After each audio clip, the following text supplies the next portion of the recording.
Good evening, everyone. Welcome to the City of Santa Barbara Harbor Commission regular meeting for June 20th, 2024. I'm John Steadman, the chair, and this is Adam Stanwyck, vice chair, and this is the Honorable Merritt McCray, immediate past chair and wearer of many hats. So let's take a roll call, please. Certainly. Commissioner Ford? Here. Commissioner Nelson? Here. Commissioner Stanwyck? Here. Commissioner McCray? Here. Commissioner Anderson? Here. Commissioner Cohen? Here. And Chair Stedman. Here.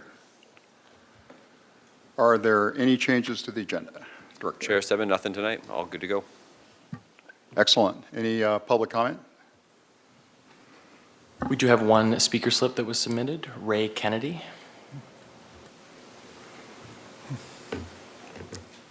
Mr. Kennedy? Oh, are you ready? We are. It's number 3 on the list. Oh, would you like to speak to agenda item number 3? Is that it? That does. Okay, very well. 3 on the list, I believe. So We'll, got a little bit before me, but I can speak whenever you want. 3 it is. Very well. Vice Chair? Great. Thanks, Chair Stedman. For work group reports, I believe the strategic planning work group met, and Commissioner Ford would like to speak on that. Thank you so much.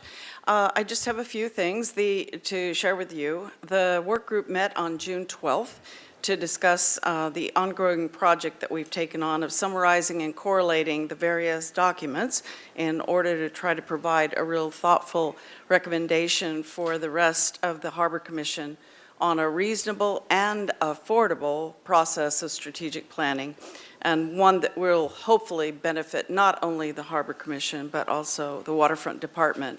So, as preparation for that meeting, Commissioner Nelson reviewed the Local Coastal Act policies and plan in detail, and then he provided to us a summary of relevant sections of statements and policies, and we had a chance to review those. We also, in our meeting, reviewed the Waterfront Department's core performance goals for 24-25 in the areas of innovation, organizational optimization, and thriving workforce, along with their related performance measures and supporting activities. And by the way, as you know, Director Wilshire shared that with us on May 17th, so it's online at the city's website.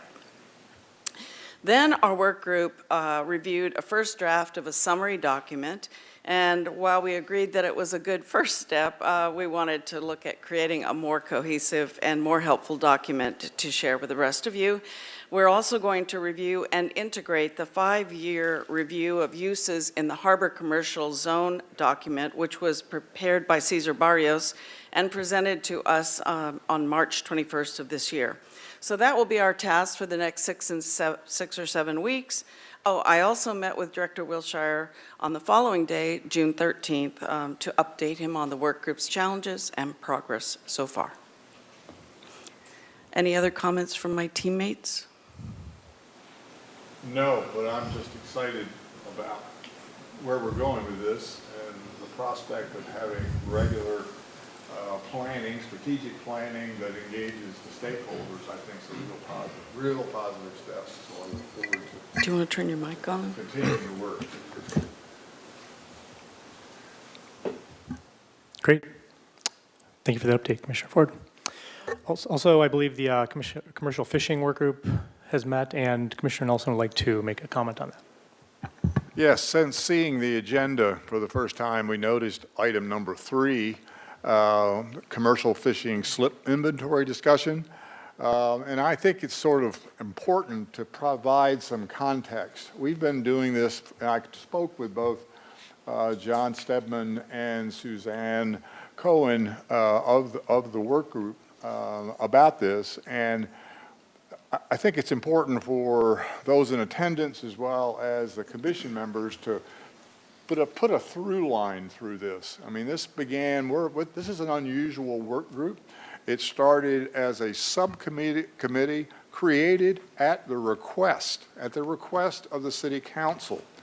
And the city council wanted us to look into infrastructure deficits and the lack of storage and the general lack of infrastructure on the working waterfront. And they were concerned about zoning decisions that seemed to always turn against coastal dependent uses. The committee was formed. We returned to the council in 2020, and at that meeting, they redoubled the interest in infrastructure, working the Harbor Commission and Waterfront Parking, addressing infrastructure needs of the commercial fleet and seafood industry, and added to that an emphasis on the promotion of seafood. At the time, we were in the middle of the pandemic, and there was great interest in economic diversification of our local economy, which again there is today.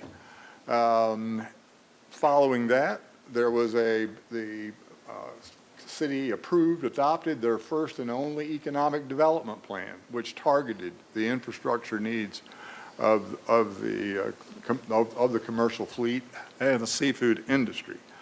To that end, we had a series of meetings. Some were scheduled with staff, and some were just meetings of the subcommittee to find out what was really important to the fishing community, not just CFSB, but the fishing community. And out of that grew an interest in the possibility of more slips.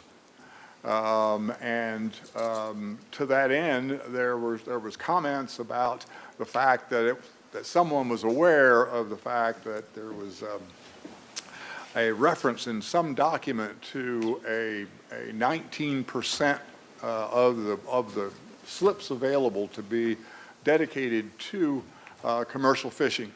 We looked into that, the committee looked into that and found out, yeah, in fact, there was such a recommendation. It was in the master plan that was created in 1996.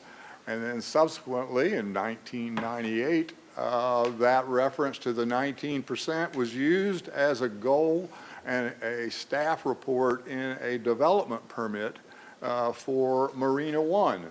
So there was any number of current events that basically were suggesting that more infrastructure was necessary. The fundamental, most important infrastructure that's available to the commercial fishermen is our slips. Every slip essentially allows an independent, small, family-owned business to locate in our harbor. As we all know now, and me even more so, as I look at the Coastal Act, which drives the local coastal plan, which is our master plan today. We don't have the master plan that was created in '96 is gone. And so now it's the local coastal plan, and it basically implements the State Coastal Act.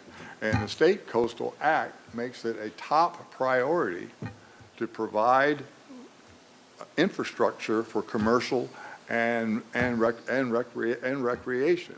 And it basically goes on to say that it should never be reduced. It should never be reduced. And in fact, when possible, it should be increased. So this recommendation that we made to back in May of 2023 was, given the preponderance of interest in additional slips, would the Waterfront Department consider an analysis that would determine if it could be done and how it could be done? And essentially, I'm interpreting the report that will be presented to you today as the answer to that.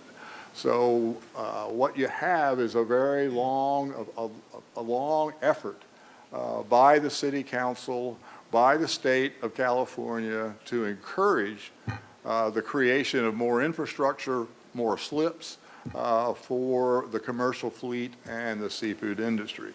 So with that, I look forward to receiving the report by the Waterfront Department And we thank them for doing the work of that report, but realize that the work group still is intent and is still interested in determining a way to increase the allocation of commercial fishing slips. Thank you. Thanks, Commissioner Nelson. Do we have any other commissioner who would like to speak on behalf of a work group or subcommittee?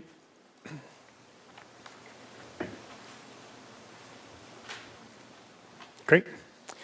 We'll move on to the consent calendar. Mr. Lopez, can you please read item number 1, approval of the minutes? This is item 1, approval of the minutes. Recommendation that Harbor Commission waive further reading and approve the minutes from the regular meeting of May 16th, 2024. Do we have a motion to approve? So moved. Seconded. Thank you. We can move on to a vote.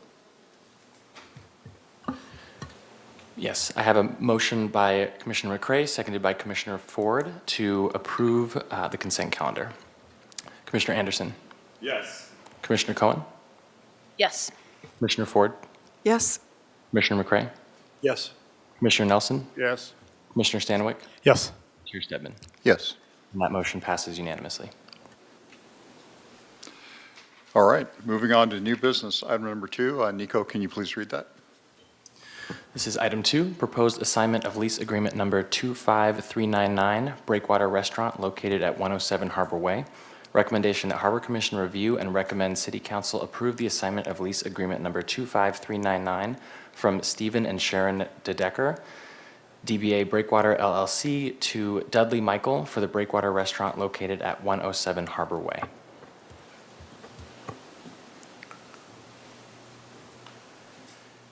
Good evening, Chair Stedman, Commissioners, members of the public. My name is Cesar Barrios. I am the Waterfront Business Manager. And as Nico pointed out, this evening I bring to you a proposed lease assignment for the Breakwater Restaurant.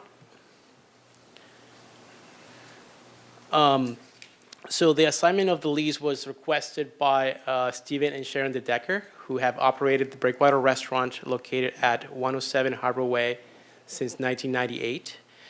They're both tenants in good standing who have successfully served the harbor community for over 25 years. Earlier in the month, Mr. and Mrs. DeDecker requested to assign the lease to Mr. Dudley Michael, who is here in attendance today. He's an established restaurant owner and operator. The Waterfront Department has reviewed financial information, the part of the business plan, and other documents relevant to this assignment, as we generally do with this type of process. Mr. Michael is an ideal candidate to take over this business. He's got extensive experience and has a proven business model that has worked well in the city thus far. And we're very grateful to potentially be business partners with him. So here I provide additional information on background on Mr. Dudley Michael. He has been in the restaurant business his entire life since his family has owned and operated 3 restaurants in Colorado Springs since his early childhood. 12 years ago, Mr. Michael created and operated one of the top brunch restaurants in Santa Barbara called The Shop, and it's located on Milpa Street. Then 2 years ago, he embarked on creating a successful high-end cocktail bar called the Rodeo Room, which is located on Montecito Street, adjacent to the brew house. And then adjacent to that location, he's got Wingman Rodeo, which is another successful business in the area. Mr. Michael expressed that he's very excited to be part of the harbor community, and we certainly look forward to working with him.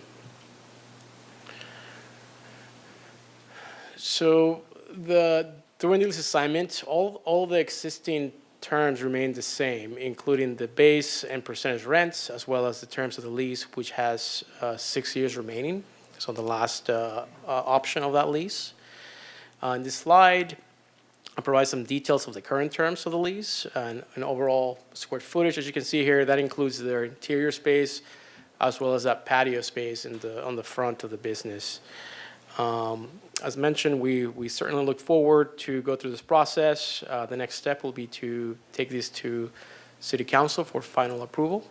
And with that, I'll be happy to answer any questions or address any comments.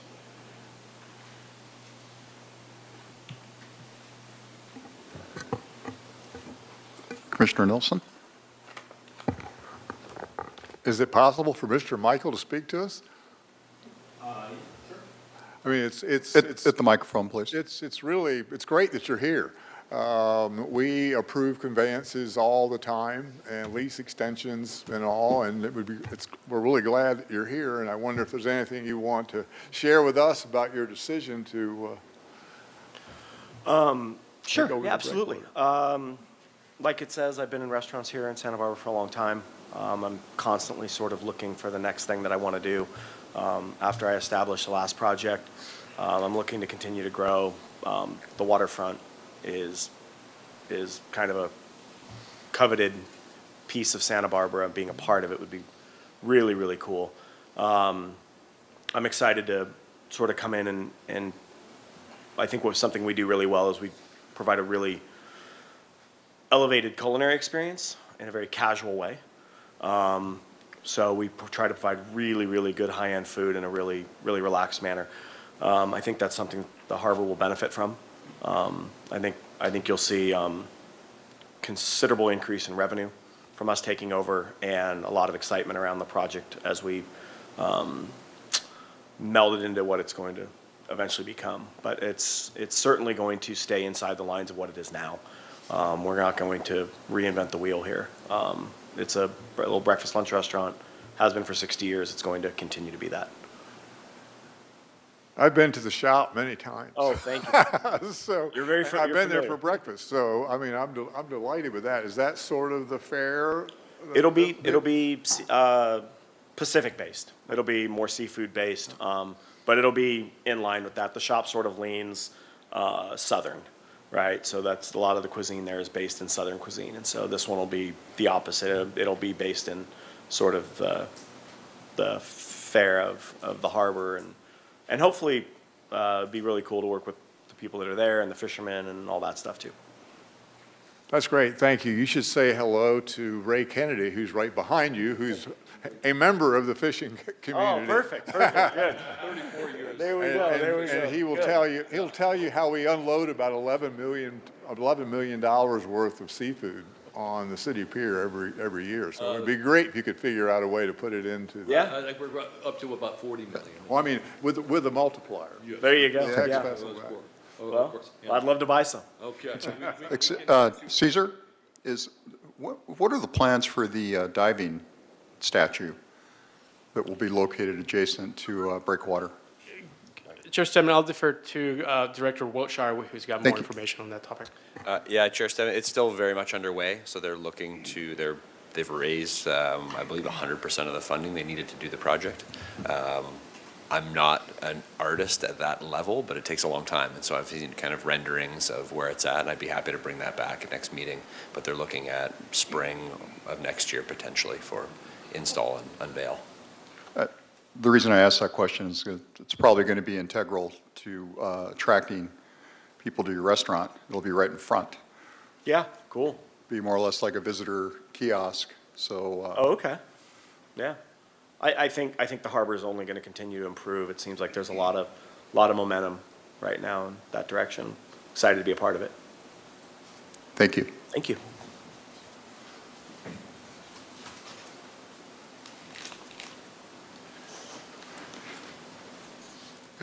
Do we have any more questions from the commission? Yeah, I know. Believe me, my head's used to craning back and forth. Do you have a question? All right. Do we have a motion? I will provide it. I move that we recommend City Council approve the assignment of lease agreement number 25399 from Stephen and Sharon DeDecker, DBA Breakwater LLC, to Mr. Dudley Michael for the Breakwater Restaurant located at 107 Harbor Way. Do we have a second? Second. Very well. Nico?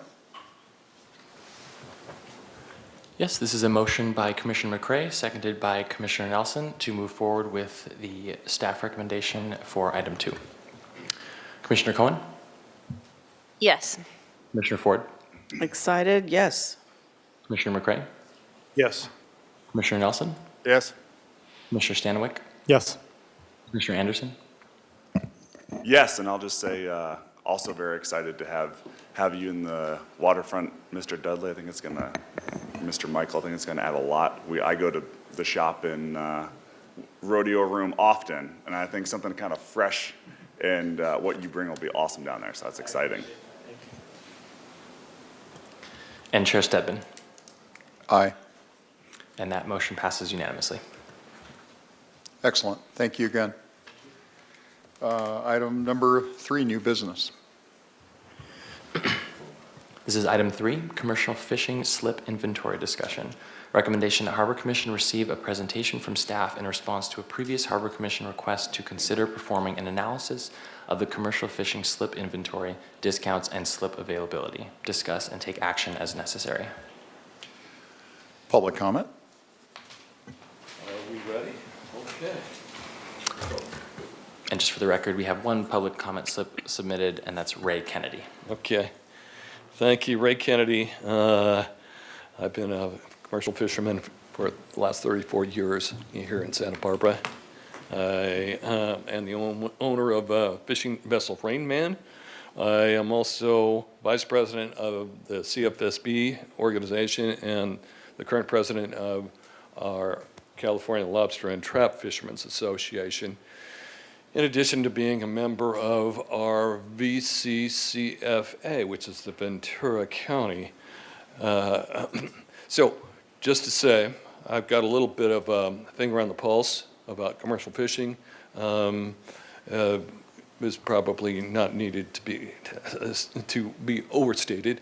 On the other hand, I did have a chance to review the decision I found no solution, and I was by the Waterfront Department, where they could find no additional commercial slips for the expanding fleet and the expanding business, this incredibly expanding business that we have here by single family groups that trickles down through the community.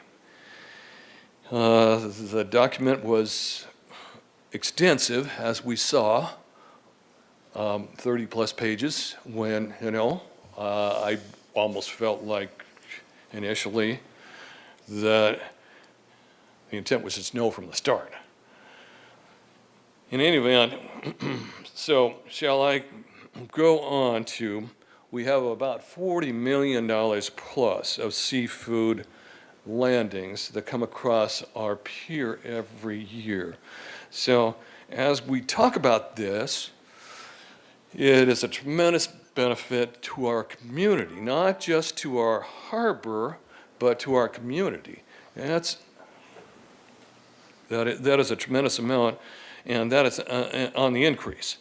And the jobs and that trickle down to the community are things that we really need to consider more so than perhaps visitor slips. I believe we have 70 visitor slips, and not one of them has been made available to accommodate additional commercial fishermen that have come into this harbor. We had a 19% mandate. If you can bring your comments to a close, Mr. Kennedy. You're a little bit past the 2-minute limit. Okay. We had a 19% commercial mandate as the harbor was expanded, and we're at 4%. So I'm going to leave it at that, because unless you want to give me another round, I could go on for a while here. But the commercial income is on the increase, and therefore that is a really great benefit to think about for the community. So I have a number of other points to address, but apparently I'm going to be I'm going to run out of time here. For the time being, yes. Is it possible that? Thanks, Mr. Kennedy. After the department makes a presentation, we could ask questions of Ray? It's not standard to engage back and forth. Okay. We cover a number of topics, and so it would kind of set the precedence that anyone can speak at any time. So just following process, but the chair can make those decisions as well. Commissioner McCray? Hi, Mr. Kennedy, I'm really interested in the other points, and I notice that we only have like one speaker, and this is our primary item of the evening. Of course. I think there's probably ample time in the meeting to hear them. I'm not going to take the whole meeting up. Okay. If you have a few moments, we have fishermen that are being displaced to other harbors because we do not have the capacity to accommodate them here. And as we look at that, we see these landings being in another port, which is not as beneficial as it would ever be here, correct? You know, the recreational income that the harbor recognizes from slips is limited. It's top down, whereas the commercial income from their slips and then the residual income that trickles down to the community is only on the increase, and it is something that I believe the commission would approve to encourage, and I know that the city council has definitely approved to encourage that also. We've got a lot of things to do here. This could be our mini San Pedro here, where we actually have a very viable port, which is shipping internationally, which is shipping locally, which is shipping nationally. There's a lot of options, yet we have to have the opportunity. So somewhere in the past, and I'm not pointing fingers at anybody, but there was an arbitrary decision that was made to negate that 19% and turn it into recreational slips. And there was no reserve that was left over for any kind of future growth for commercial fishing. Now here we are 20 years later, and we have this tremendous growth in commercial fishing. And it's going to keep on going. And it's going to be a great thing for this community and for the harbor. And we know the people that come down to see us down on Saturday morning market, they want to know all about our commercial fishing operations. It's an attraction. It's an attraction. Thank you very much. Okay. Yeah, very well. And I would encourage the commissioners to ask staff questions on this particular item, if there are any more. Thank you very much, Mr. Kennedy. Not a problem. Appreciate it. Chair Stebbins, we do have one more speaker slip that was submitted, and we do have one hand raised. So we can do the speaker slip, and then we'll do the hand raised. Very well. The speaker slip is Chris Voss. Good evening, Commissioners. My name is Chris Voss, and I'm President of the Commercial Fishermen of Santa Barbara. And I'm sorry I was late for this agenda item because this is a pretty important one to our community. I want to endorse some of the things that Ray said, but I'd also like to kind of make a comment as to why we're in the situation we're in currently with respect to the decisions that were made in the past around the commercial slip allocation. Is that microphone on? Sounds like it is. Okay, yeah. John. You probably need to speak into it a little bit more clear. So there was a time when I've said this a number of times in different forms, but when I started fishing, there were over 20,000 licensed commercial fishermen in the state of California. Now there's less than 5. So part of the reallocation of slips as Santa Barbara Harbor grew and they expanded Marina One, and the Coastal Commission had asked for preservation of fishing opportunity as an obligation of the Coastal Act. We fell below what was a desired target of the 19% because the need wasn't there. Our numbers declined. But what's happened more recently is there's been an influx of fishers into the port of Santa Barbara because of the Channel Islands and the increased opportunity in certain fisheries, the lobster fishery and then the groundfish fishery. There's areas opening up, and it's recognized as a viable way to make a living.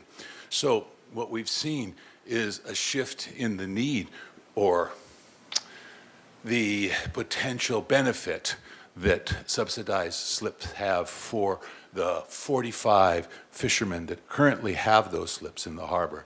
There are a number of fishermen that have recreational slips in the harbor and pay recreational rates. And Ray has a commercial slip that pays recreational rates. So he falls into a unique discrepancy category. And there are I think there's 4 slips that fall into that category. And I'm sorry if I missed the comments on that, if there were some earlier. Mike? No, we haven't presented yet. Oh, good. Yeah. Oh, okay. So anyway, there is that unique situation that Ray and a few other slip holders are in, who are in commercially designated slips, but yet pay recreational rates. And the disparity is I pay about a little over $200 a month, and if my slip were a recreational slip, it'd be closer to $600 a month. And so the benefit to the commercial fishing community is significant. And there are mechanisms that I think we could employ that could pass the benefit that I receive as having a commercial slip to commercial slip holders that meet the threshold that I meet in demonstrating the commercial activity that I have. That we could conceivably implement. First, we'd want to analyze whether the fiscal impacts to the harbor district that some small tweaks to the scheme could create. But otherwise, there are options open to us that won't necessarily have serious fiscal impact to the harbor district's budget. So I'm just advocating for consideration of some of those options that it could expand the benefit and then potentially build resilience within the fishing community that is sorely needed now as we lose more and more area. I speak to the opening of the RCAs and the federal management approach, but offshore wind, AOAs, aquaculture opportunity areas, we are losing area. 3030 is another initiative that's intended to remove commercial fishing activity from additional space. So as a community, we're experiencing area loss more than we're experiencing area gain. Thank you, Chris. And our online speaker is Leslie Wiscombe. Leslie Wiscombe, you are unmuted and can go ahead. Thank you very much. I hope you can hear me. Yes. Great, thank you. Mr. Chair and members of the Commission, I'm Leslie Wiscombe. I'm here to speak as a community member, not as a planning commissioner.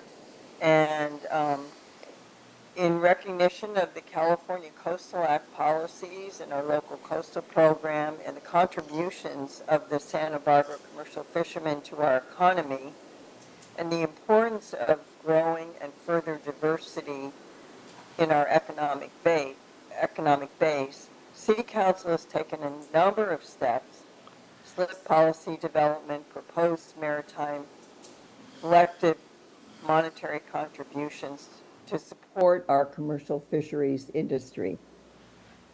In reading the staff report on advancing work on increasing commercial fishing slips, it appears to me that the report suggests that there are nearly immovable administrative impediments to further advancement. The report doesn't acknowledge Council's stated desire to grow and assist the industry and work towards the reality of a maritime collective, which I think a lot of us support. This is concerning on several levels, but especially considering that approving a proposal to advance efforts would, number one, provide important help to those commercial fishermen who would benefit from lower slip fees. Two, to continue council's desire to advance the industry, and 3, consider the relatively small monetary impact would have on the harbor's annual revenues and financial reserves. Since any change in policy requires public participation and input, I personally would love to see the process start with a workshop on a series of joint communications by the Waterfront Department and the commercial fishermen of Santa Barbara that educate the public about the workings of the harbor with the commercial fishermen organization, including its benefits and contributions to our local economy. They are really substantial, and I think our public needs to be informed of that. I support advancing the work to amend the process to include more commercial fishing slips, and I thank you for your time, and I really thank you for all you do on the Harbor Commission. Thank you. Are there any other hands raised? Nico? There are no further hand raised, Chair Stedman.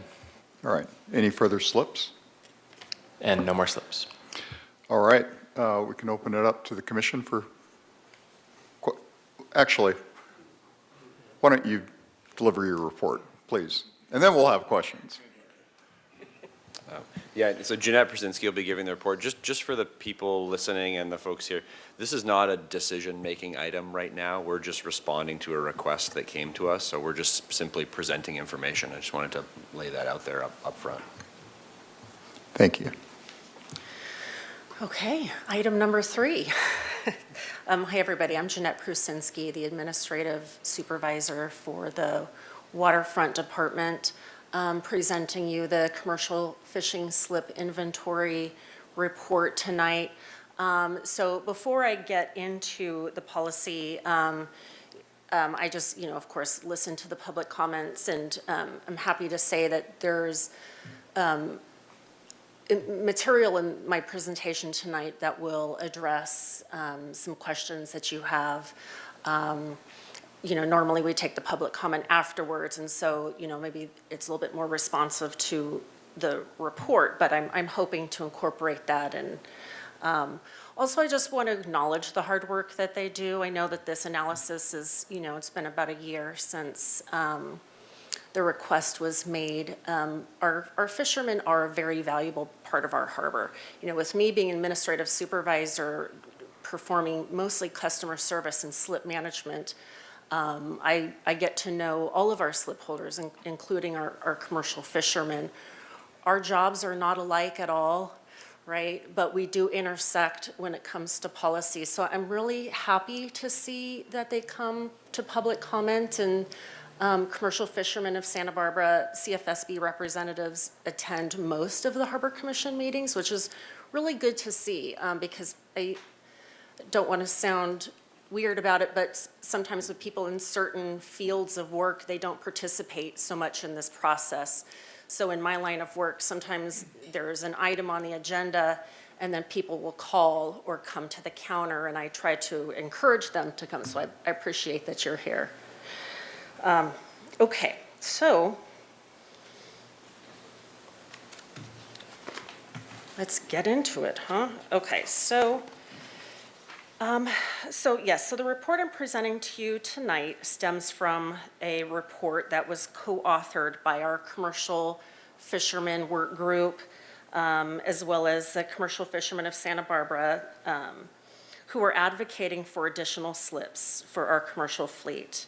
The main takeaway from their presentation leaves me today presenting you with a discussion on our inventory of slips and how we manage our inventory. So tonight I'll show you the harbor slip inventory. I'm also going to discuss facts and policies relevant to reallocating slips to commercial fishing boats, including mechanisms to include those slips into our commercial fishing policy that currently regulates designated fishing slips. So the department introduced its first designated commercial fishing slip assignment policy back in 2001. Mr. Kennedy mentioned in his public comment that that was created about the same time we did our Marina 1 and Marina 4 expansion projects. So we continue to have those two policies today. They've evolved a bit over, over the last 23-ish years. So today, we still have a designated commercial fishing slip policy and a separate policy that manages boats in transient slips. Okay, so before we get into commercial fishing slips specifically, wanted to give you an overview on the harbor inventory. So I know there's a lot going on with this image, but we'll go through it one step at a time. So we've got 1,043 standard slip permits.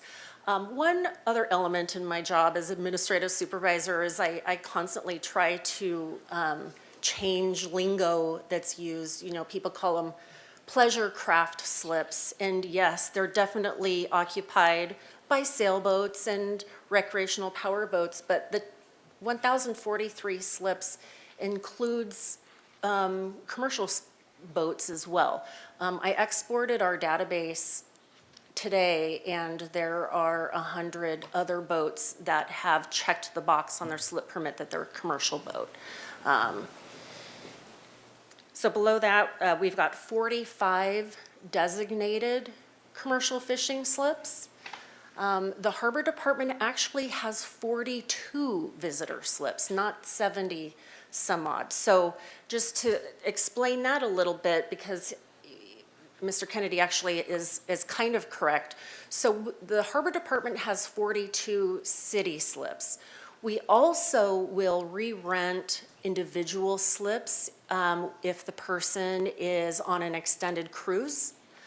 We call it cruising status, actually, and while they're gone, we will re-rent that if somebody sold their boat and things like that. So we do sometimes have in the neighborhood of 70 slips that we will rent to visitors, but those aren't all ours.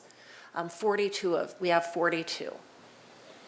Okay, and then other than those three slip categories, we have slips and dock space allocated not necessarily to individual people, but to tenants and companies who hold licenses for the dock or the slip. So on the left, hopefully you can read it well enough on TV at least, it's kind of small, but on the left we've got entities that have slips. So Celebration Cruises has 3 boats, right? You've got Little Toot, the Whisper, and Azure Seas. Chandlery Yacht Sales is a boat broker, among other things. They have 2 slips. MSRC has a slip. The Yacht Club has an end-tie. City College has a slip that's for their boat for the Marine Tech Diving Program. Sea Urchin Commission of Santa Barbara has a dock that can fit up to 9 boats, otherwise known as the CUDA dock. Seacoast Yacht Brokerage, they have 10. Sunset Kid Brokerage has 1. Then on the right, these were a little bit challenging for me to pin down for our purpose. It's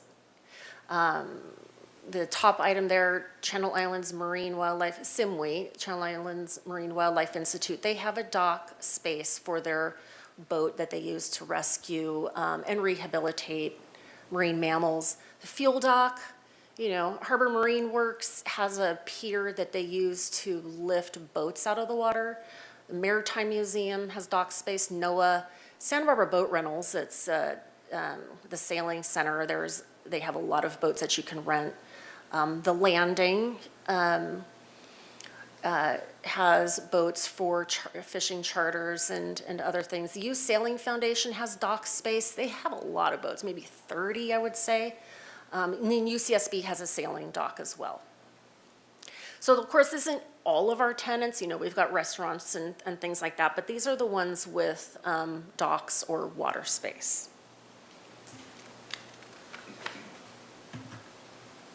Okay, drilling down a little bit more here. So today, of course, we're focusing on the slip inventory for commercial fishing boats. So the next few slides are just going to recap what I presented to you last summer, which is the commercial fishing slip policy. I just have a couple slides just to make sure we all know here in the audience, we've heard the report, but of course, when we present, it's meant for the public as well. So we have two policies regulating slip use for qualified fishermen who own and operate qualified fishing boats. Resolution 23078 regulates visitor slip use. 14023 is our policy that regulates the designated commercial fishing slips. This is the 45-foot slip. The 45 slips, not 45 foots.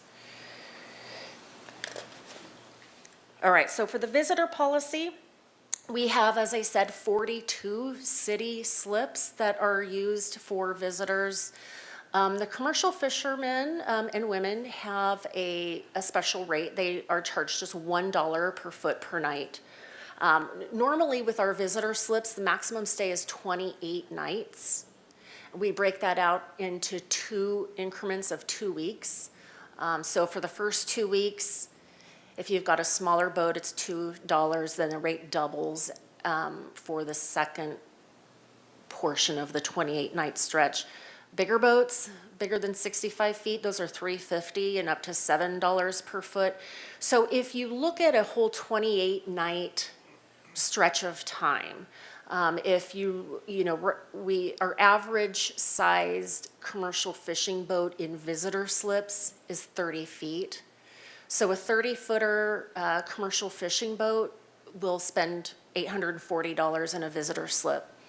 A 30-foot every other kind of boat would be looking at close to $2,500. So the rate is about 1/3 of the standard rate for a 30-footer. Okay, so the next policy regulates the 45 designated commercial fishing slip permits. All right, so just a brief recap of that policy, and then the map here I highlighted in red where those slips are, and you'll see on the left side the 3 squares. These slips are in Fish Float North. If you can see my cursor, it's along the fuel dock. Fish Float South is parallel to the breakwater sidewalk as you go out, and the Marina 1A finger. And then there are 3 more slips out here. I call them the outliers. The outliers. So the recap of that policy, there's they have to continually prove their status as a fisher. So every 2 years, they come into the office and bring a number of things, including their licenses. If they conduct aquaculture, they must have a permit to conduct aquaculture. And then every 2 years, they have to prove that they've made an income of a minimum of $15,000 for that 2-year period. The policy allows some accommodations. So of that $15,000, half must come from the boat that's in their slip. The other half could come from their employment aboard another boat somewhere else. There's a leasing option, so they can essentially retire and maintain their slip permit and lease out their boat to another qualified fisher to make those earnings. We have exceptions or to extend the deadline. And then regarding the discounts, so both of our public commenters mentioned this. So I'm glad that I'm able to incorporate that here. So with this group that's in squares, the Fish Float North, Fish Float South, Marina 1A finger, that is the designated area that has the lower slip fees. Okay, so when we opened up the policy and infused the wait list with more commercial fishermen back in 2001, the slip assignments that happened through the waitlist process to fishermen who were on the wait list, they were able to bump to the top of the wait list and bypass all of the other people on the wait list. But if they wanted to essentially pull that card and go up and not kind of wait their turn, it designated that slip as a commercial fishing slip. However, they pay the normal rate, the standard rate. Mr. Kennedy has one of those slips. He raised his hand so I can call him out. He allowed me to. So, but it's not time for public comment, though. Maybe there will be another chance. So I just wanted to mention that, because further on in the report, I'll be talking about that. Okay. Okay, so regarding our availability, we are a full harbor. And so I do say, people call me pretty regularly, wanting a slip here. I want a slip, I want to have a boat, I'm moving to town, or, whatever the case may be. And I have a relatively short answer about that, because we're essentially full. But that's not exactly true, because slips do come up. Sometimes, for example, somebody passes away and has no partner on the slip permit with them, or does not have a legal spouse. So these vacancies do occur, but we have a robust wait list process and procedure. When I say no vacancy, of course vacancies happen, but we'll get into the wait list process in a minute here.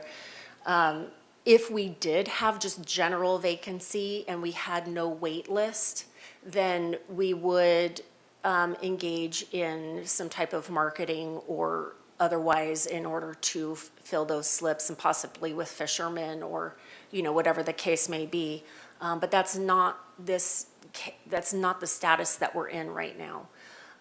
So alternatives, just like we did in late 90s or so, we could build out. All right, so we've already extended Marina 1 when we created Q, R, and S fingers. We also lengthened Marina 4B finger. Another idea is to redesign current marinas. So when a marina is due for a rebuild, that would be an opportunity for us to look at the design layout and possibly create more space, or make better use of the space. So tonight, though, I will be talking about reallocating slips into the designated commercial fishing slip program. I'm going to briefly talk about compliancy with the local coastal plan, which Commissioner Nelson was quoting from here. And then also explore changing the slip waiting list policy. Okay, so this is what this is a section, an important section of the local coastal plan. I'll read it here in a second, but I want to let you know here, it was certified in 2019. So as we know with, previous documentation and reports presented, this is our current guiding document. And when this was created, material from former policies were incorporated into the policy, or not, whatever the case may be. But here I highlighted kind of the crux of this section. I'm just going to skip to the second sentence, which starts with existing. So existing commercial fishing and recreational boating harbor space shall not be reduced unless the demand no longer exists or adequate substitute space has been provided. So drilling all the way down here is regarding demand. There is a huge demand for our harbor. Obviously, for commercial fishermen, they're utility users. They need accommodations for their vessels in order to perform fishing, which is an incredibly important for obvious reasons. But I wanted to show you all this section specifically because it has been mentioned in numerous previous meetings. And I want to say, it does not say that, you know, when it talks about reducing space, it doesn't allow us to reduce the recreational slips in order to fill that with commercial slips, unless the demand no longer exists. So what I read from this is if the demand for the regular, you know, I call them the standard slip, declines, then we could trigger this policy and probably use this as a heavy leverage to fill that with a commercial fleet.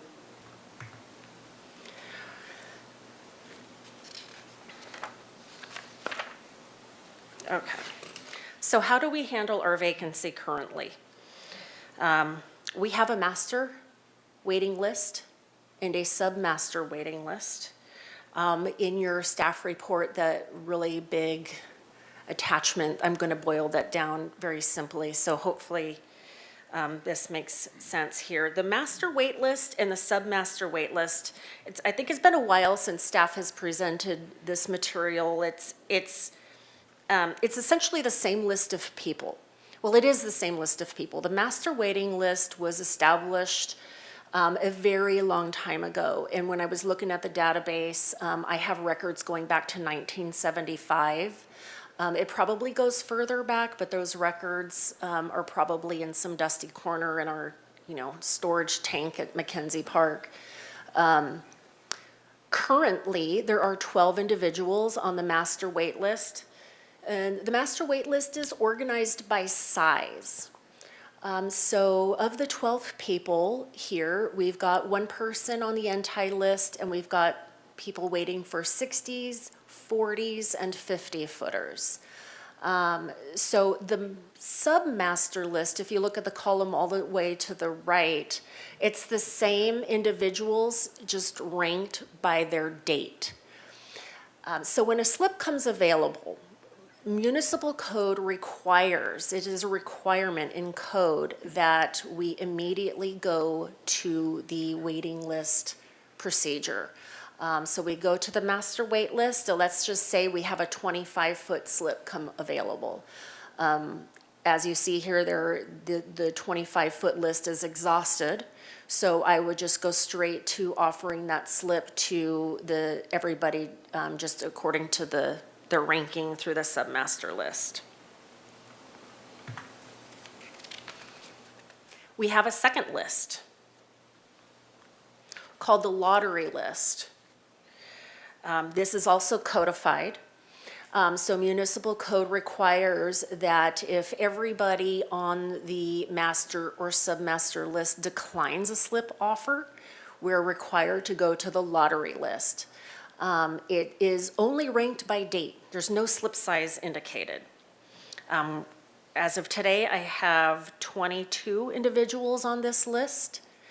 And when the list is reduced down to 20 names, then a lottery will be conducted at a Harbor Commission meeting in order to add names to that list, which is why we call it the lottery list. It's formed by lottery.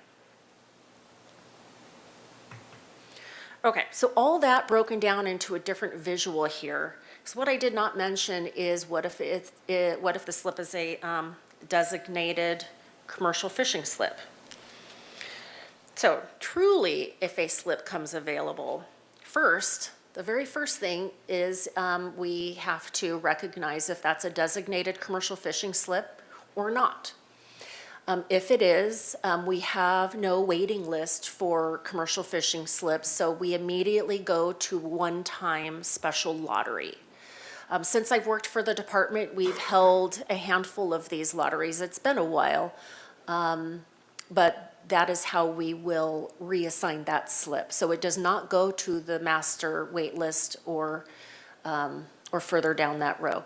Of course, if it's not a commercial fishing slip, we immediately go to the master wait list, then the submaster wait list, then the lottery waiting list, and if still nobody wants that slip, then we have a one-time special lottery for that slip.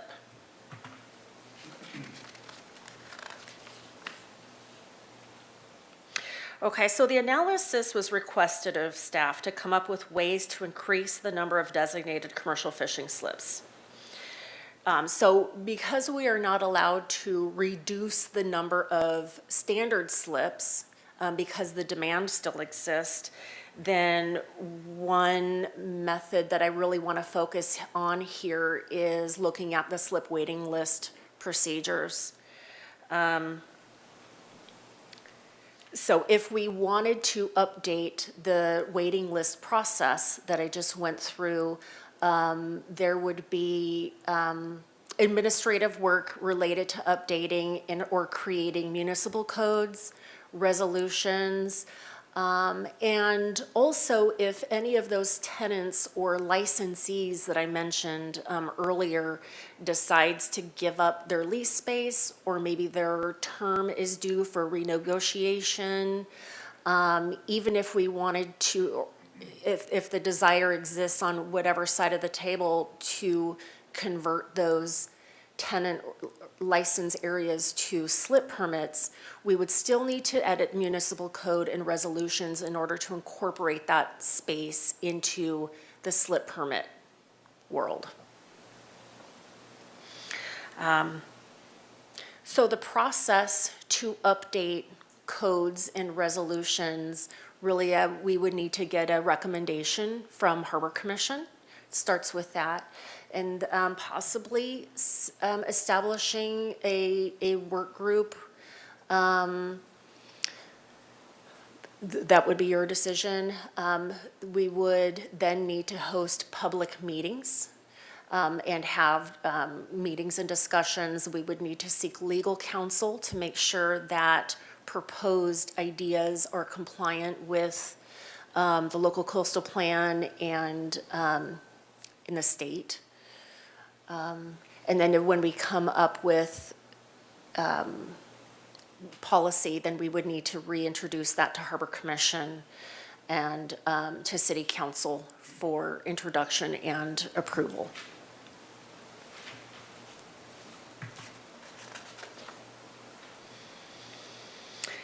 So concurrently, I would like to offer this. We have a policy that regulates our current slips, designated commercial fishing slips. So what I would encourage the commission to think, if you're going to propose any kind of recommendation, is to also take a look at the current resolution that regulates the designated commercial fishing slips. Specifically, the requirement to prove $15,000 in landings for a 2-year period has not been revised in quite some time. I don't think ever, actually, since the policy was created. I kind of think along the lines of, before I invite 20 people over for dinner, I would like to clean house. Kind of a philosophy about this. And then also this last bullet point here, I believe one of our speakers mentioned this, that fishers can occupy our standard slips as well.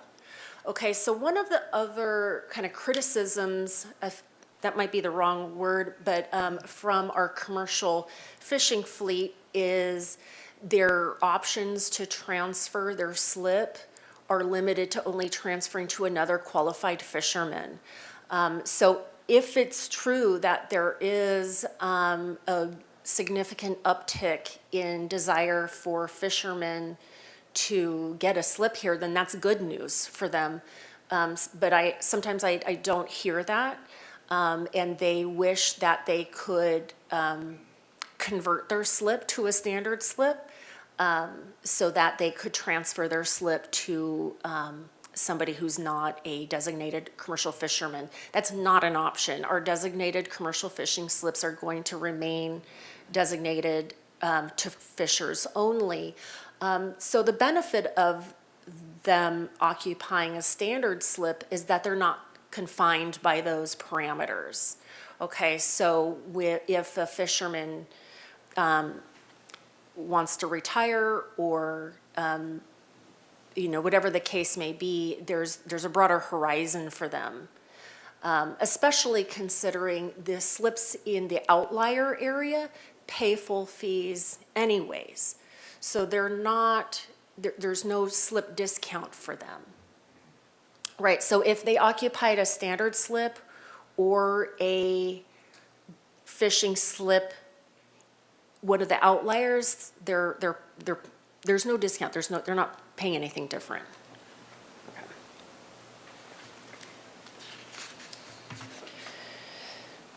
Okay, wrapping things up here. So again, our harbor is full and we have robust mechanisms to reassign vacant space. And there is a constant demand for all of our space here.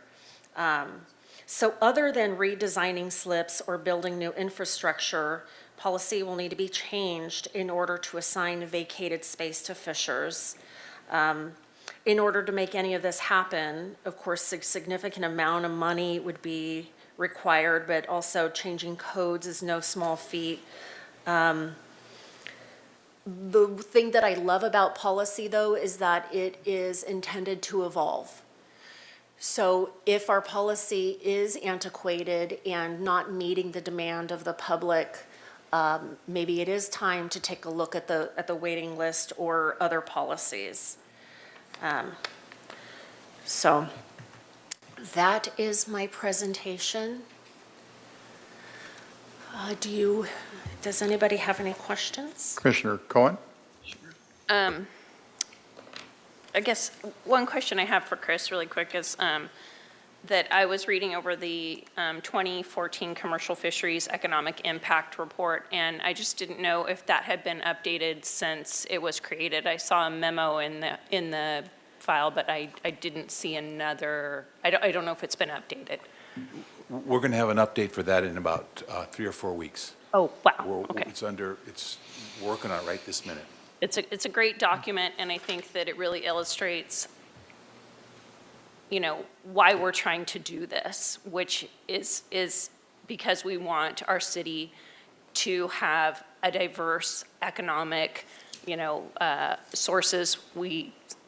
The city council has said that they want to make sure that we are doing what we can to foster the growth of the fishing community. So I'm excited to see that. I wish it were here right now so that we can see actually what the value is of this work. And I'm really pleased to hear that the fishing totals are up to 40 million. That's wonderful. Could you read the title of that document? This Please? is the 2014 Commercial Fisheries Economic Impact Report. And go ahead. We also have a 2020 version that we're updating again. So there is a newer version of that analysis. Okay. I didn't have it, but I did read through this because I wanted to understand what we're doing, because I think it's more than just what we're trying to do. I think it's more than just trying to find slips. I think what we're trying to do is make the city less dependent on some of the economies like tourism and try to grow some of the economies that are smaller in our city, like the fishing community. So to that means, I think that, or to that end, I think we need to keep going. I will ask, one of the solutions, I do think that there are ways to solve this. I will ask, the simple question that was asked here, with the 42 visiting slips that the city has, I understand and I can see by looking at the diagram that you put up that the other, the economic impact from having visitors that are not fishermen in there is significant. I mean, they're bringing in, what is it, like $8,000 to $9,000 a month. But has there been a conversation about releasing any of those slips to the fishing vessels? Any serious conversation? Commissioner Cohen, through this process, yes, but like Jeanette pointed out, we're obligated to serve a whole bunch of communities. And so we are also obligated to serve visiting vessels, and we're quite often full. I mean, there were entire summers where we essentially had no slips for visitors that were passing through and visiting. So it's really kind of the demand is definitely there for visiting vessels, and so we really have to look closely at that. But we do bring that up with these sorts of conversations. Okay. And so, I mean, every visitor slip that we give away is a slip that we don't have for somebody transiting through. Absolutely. I understand that, but that is something that is still on the table. When we had this conversation back in May, I think I asked the question, do we know how many people or how many fishermen and what size boats they have that are currently trying to get into the harbor or trying to find a home within the harbor? And at the time, we didn't know. I don't know if that's, and there's no wait list, I understand, for the fishing vessels. So is there any answer to that? Well, right now, we have 7 fishing boats in visitor slips. There are regulars. Some of them have indicated wanting a slip. The commercial fishing slips, at the same time, we do transfer those. They just have been transferring to other people. So I don't know, without getting into too far into their personal business, why when fishing slips transfer, that they're not transferring to the people who, are waiting. Okay. Maybe it's financial is my guess, but that's an overreach, so I don't really want to speak for, that's my guess. But otherwise, no. And I do get to know people who do call. So when there's a new person that arrives, they're usually around a lot and coming in the office a lot and asking a lot of questions, and I will refer them to brokers, or sometimes I'll tell them kind of how to get the word out, but none that I'm aware of. Okay, but there are currently 7 fishing vessels that are in visitor slips right now. Yes. Is that right? Okay. So, and how many, do we have any idea how many are in recreational slips? Yeah. A lot? Well, I had, as I was said in my report, Commissioner Cohen, so when I looked at my database, there were 100 of slip permits that checked the commercial checkbox. So I don't know what type of commercial activity. Okay. But maybe you can use that as a rough estimate. Some of those are probably also are charter boats, I would imagine. Okay. I mean, the idea that I proposed at one point, I think, was talked about, and I think that there was some interest, on the fishing side, was to, my family's in farming, so my family's ranchers. We come from, and the state of California at one point said, we want to preserve ranch land. And what did they do in that case? Because people were making it into development land, they put in place the Williamson Act, which said that if you make this land in perpetuity ranch land, then we're going to give you a rebate. And most of the farmers and ranchers took it up because it makes their property taxes much, much lower.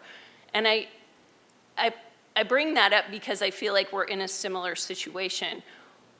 Right now, you have people that are fishermen that are in slips that they're paying full rack rate, and they are in recreational or standard slips.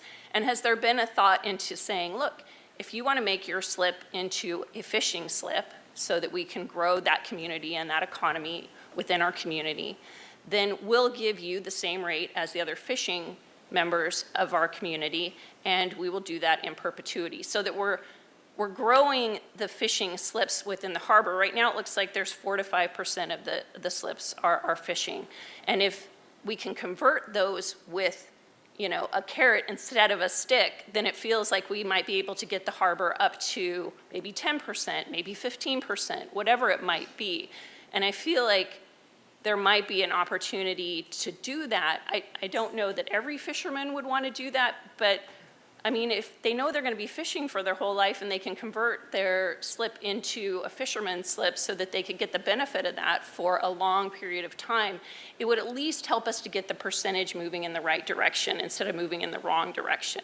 And I don't see an analysis of that suggestion.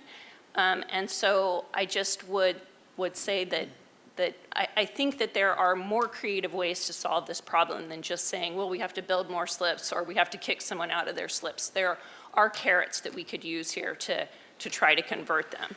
So I wish that we had had the conversation to look at some of the ways that we could do this a little bit more creatively. And Commissioner Cohen and Commission, just to speak to something that was mentioned, it might have been brushed over lightly, but in reality, all we're talking about here is the discount. So every slip in our harbor, visitor and regular, can be a commercial fishing slip. So they can compete and acquire those slips on the regular market just like a recreational boater. All we're talking about is the discount. And so there can be, anybody can, that demand can be met as is. And so that discount, just to put it in perspective, is some amount of money, but from the waterfront's point of view, it is not really a budget concern. And so somebody, instead of for a 35-foot slip paying $400 and whatever it is, $80 a month, they paid roughly half that. So we're talking about a savings of a couple $100 a month. That's really all we're talking about, is the discount. Can I speak to that? Mm-hmm.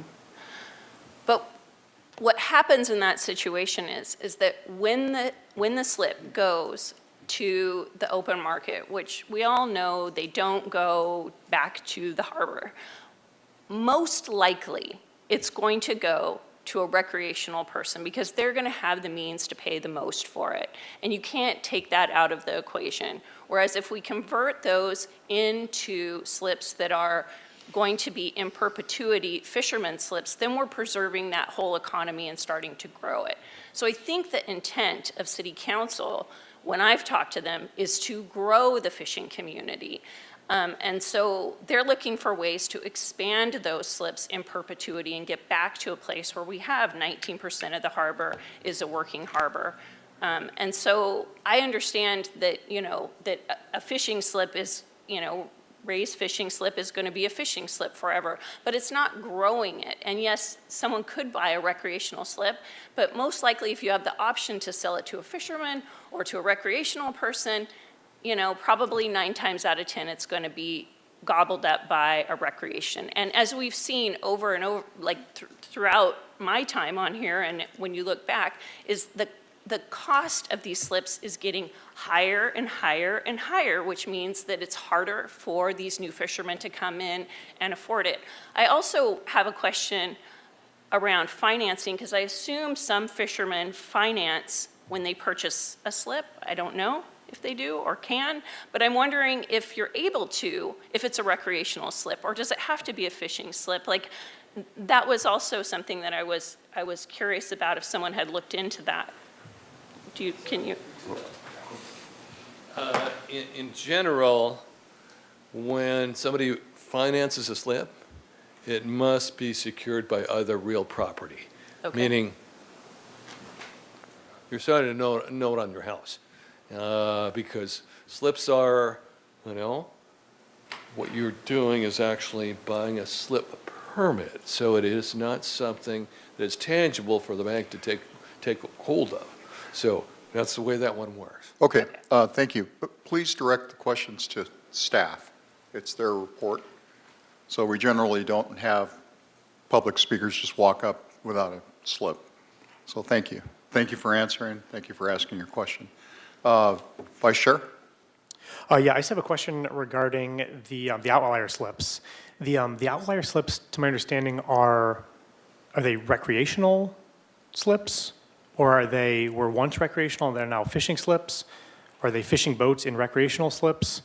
I'm just a little confused by that, because in the staff report it says that you can purchase a fishing slip, or you can purchase a recreational boat as a fisherman, but then you don't receive the discounted rate.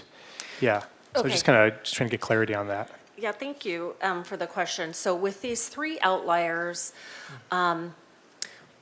what happened, so they are designated commercial fishing slips. So these three are part of the program where they have to comply with the Resolution 14023, which regulates the designated area. But they're quasi, so they have to comply. But these three were created when the city opened the wait list. When we reopened the wait list, when we expanded Marina 1 and Marina 4. So this section did not exist. There were moorings out in this furthest area in Marina 1. And 4B, I don't know how long it was, but it wasn't as long as to this point. So when we created the additional space, about 500 people, I think, were added to the wait list at the time, and including fishermen. And so the policy at that time was written so that, let's just say on the 50-foot wait list, there was like 20 people, let's just say. If any of those 20 were a designated commercial fisherman, then they had two options. Let's just say they were number 18 on the list. They could just wear their regular person hat and just wait out their time like everybody else, and their slip assignment would go to a standard slip permit. But if they put their fisherman hat on, they could jump to the top of the wait list and get the next assignment. But if they put that hat on and jumped the list, they got that 50-foot slip, but it would have to be part of the program. But they would pay the same monthly slip fee regardless of what hat they wore. Got it. Thank you. And also, too, one other question. For current recreational slip holders, is there an ability to change that type of slip to a fishing slip to get the discount of the commercial fishing rate? Not currently, Okay. no. Thanks. Commissioner Nelson? I have some, I guess there really isn't a policy that says you have to have 44, 45, or 50 visitor slips. There's no policy that says how many visitor slips you have to have. I think, Commissioner Nelson, it is somewhere in municipal code that does require the city to hold a certain number of department slips. That's one of the, I've seen most of your policies, but I've never seen one that said you shall maintain 44 slips or 35 slips or what have you. Okay. And so that question, to me, is compounded by there was a 5-year review of uses in the harbor commercial zone. And the statement was made, on average, 83 slips have been available for visitors' use each month during the last 5 years. Over the past 5 years, an average of 16 of the 83 were for commercial vessels and 23 used by recreational boats, and the remaining 44 were unoccupied. So it sounds to me like there's a lot of slips that are vacant, they're in that status of cruising status or what have you. So your ability to satisfy the visiting boating public is never in question. In fact, the argument, I guess our argument is that if there's no real binding policy on how you do that, if you made 5 of those 83 slips available for commercial fishing, then you're making a step in the direction to try to increase it. Sure. I would love to address that. So thank you, Commissioner Nelson. So again, like I said in the beginning, with me being an administrator, when I hear things, it's, sometimes one sentence represents a book worth of information, and the perception might be skewed. So I appreciate that people think that we have 70 or some odd slips, but, and again, half of that 70 that we're re-renting are not ours, and they cannot be relied upon. So at any point in time, maybe nobody's out cruising and nobody's hauled out. So that's not something that we can rely on. It's certainly a benefit that works for us. And I also want to touch on the idea of, giving one of our slips away. So, going down that road, again, our municipal code requires us to take that to the wait list. So to entertain an idea like that, which my report didn't cover, the outside of the box, my report really was, this is what our box looks like. So if we were to make a slip available by giving up a harbor department slip, then the way that the code is right now, we would be required to take that to the waiting list. So with these different mechanisms, I just want to bring again, and I'm happy to talk about ideas, and maybe some could And I think get that's great. traction, I but- mean, there still is a working group. There still is a commercial fisheries work group. And, but I think what we want to do is work with our stakeholders, which is CFSB, bring in the city council members who were assigned by council to the work group, and explore things that might work. No one, at least in the meetings I've attended with CFSB, have ever said, we've got to figure out a way to get to that 19%. They know every slip is full, but I think we're trying to figure out how could we possibly make a step in that direction. And I keep looking at the fact that you cited it. When you put it up on the screen, you've made it a part of the local coastal plan. Well, actually, that section is the law. That's the Coastal Act itself.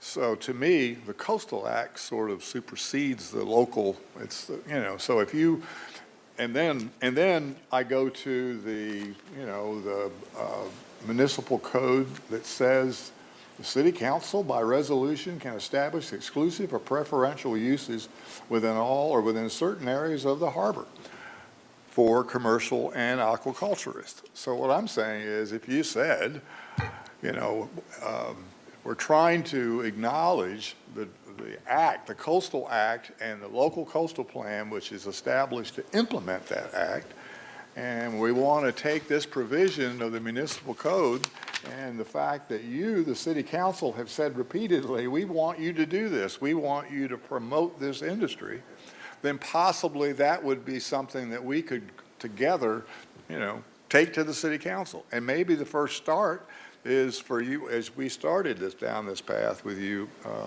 Jeanette, is bring in basically the two city council members that were appointed to do this and say, we've had this discussion, and it was a good discussion, but we're still trying to figure out a way to do this. How would you feel about the following? And if we could get there, that's fine, because what scares me, you mentioned the McKinsey file room and all these old documents. You gave me one of those that basically said that, it was submitted to the council that back in the 70s, there were only 42 slips available, designated commercial slips available. So that's 50 years. So for 50 years, we've not been able to move that number despite saying we'd like to see 19% done. So therefore, I'm thinking we've got to figure out a way to do it, and with the support of the city council and the Coastal Act behind us, it may be smoother sailing than we think. And so I hope that whatever we decide tonight is to continue this discussion and a closer working relationship, and let's bring in some city council members. You mentioned in the staff report the state to get involved. I mean, we'd welcome the State Lands Commission to take a look at this, or the Coastal Commission, because we think they're on our side, and the law there's a law that supports what we're trying to accomplish. So I know you've got all of these resolutions and sections of the municipal code that you must deal with. I understand that. But with all the support in law, state law, I think we can get at it. And the city council, that's why I asked about the visitor slips. If there's no governing policy on that, and we wanted to try to pull out 5 to see if that would work, then we would go to the city council and say, what do you think if we were to do this? So I'm just hoping we can continue this discussion and have a working relationship on this, because that's the only way we're going to succeed. Commissioner Cohen has an idea that doesn't take anybody's slip. It basically gives them the option, as you were suggesting, on the other side. What I hear you saying, Suzanne, is that if an individual was willing to, who has a recreation slip, wanted the incentive of the discount, and were willing to meet the requirement of having CFDW permits and hit the 15,000 goal, then they could get that benefit. We never looked at that yet, I guess is what I'm trying to say, and perhaps we could look at that. Perhaps we could look at how many visitor slips do we actually need. So I guess that's where I am. Thank you. Commissioner McCray? Yeah, I just have a couple of questions. First, when a commercial fisherman ends up in a visitor slip, do they pay the same rate as any other visitor? No, Commissioner McCray, they pay a lesser fee. And how much lesser? Is it like half or a third? So here on this table, it shows you, so our commercial fishing fleet, they're charged $1 per foot per night. Those are the visitors? This is the visitors. Yes, so and these are fees effective July 1st, by the way. So, right, we just passed our new budget. So these are the new rates. So otherwise, we're charging $2 per foot per night. So at first glance, you'd think that that's half off.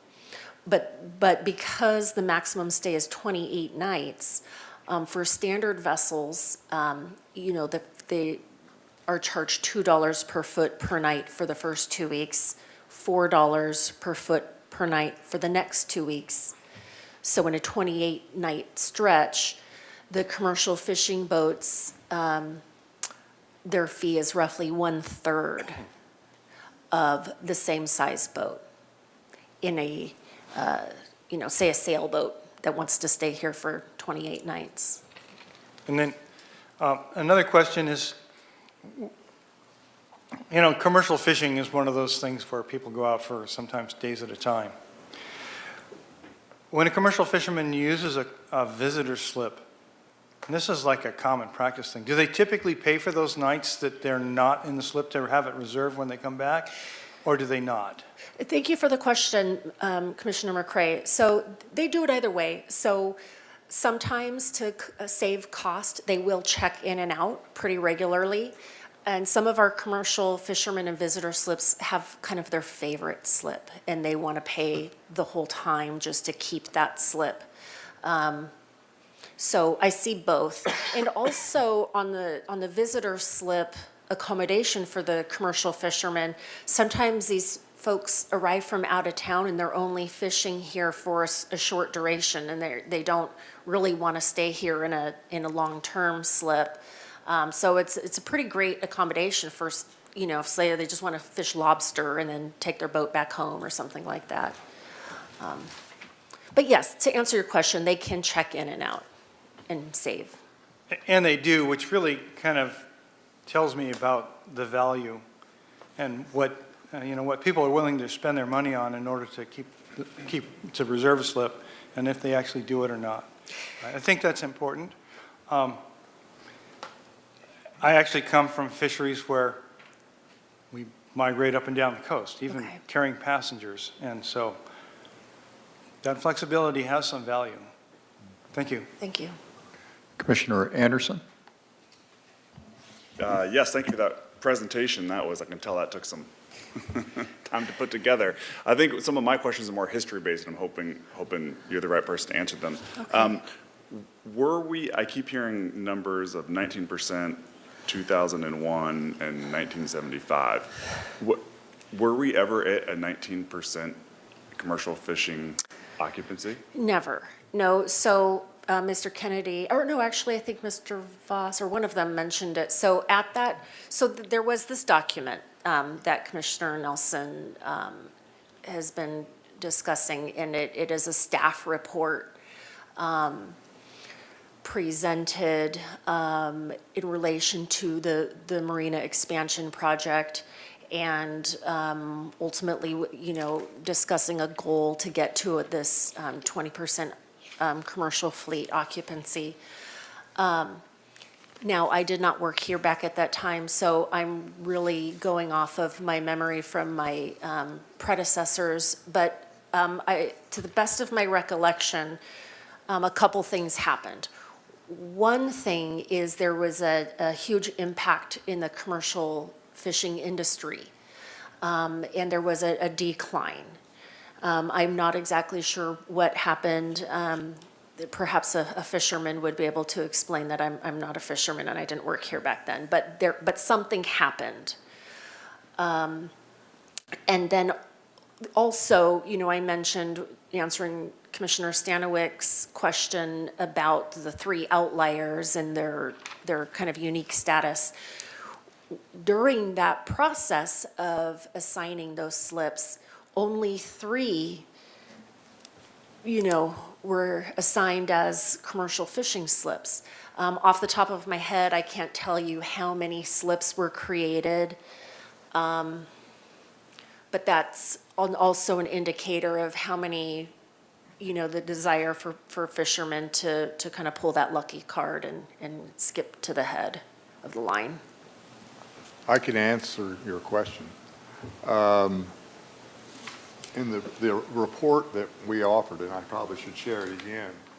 Maybe use the microphone, Commissioner Nelson. It was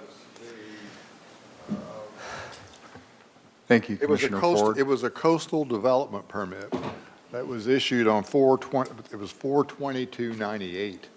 So that was when the Coastal Commission basically said that we don't want to see you lose any existing slips. Now, the actual 19% was in a 1996 harbor master plan that, in fact, was overwhelmed or superseded by the local coastal plan.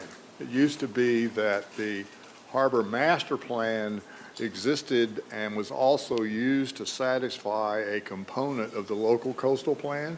And then when they revised the coastal plan in 2019, as Jeanette mentioned, it flipped. And suddenly the master plan, which had established this 19% goal, no longer existed.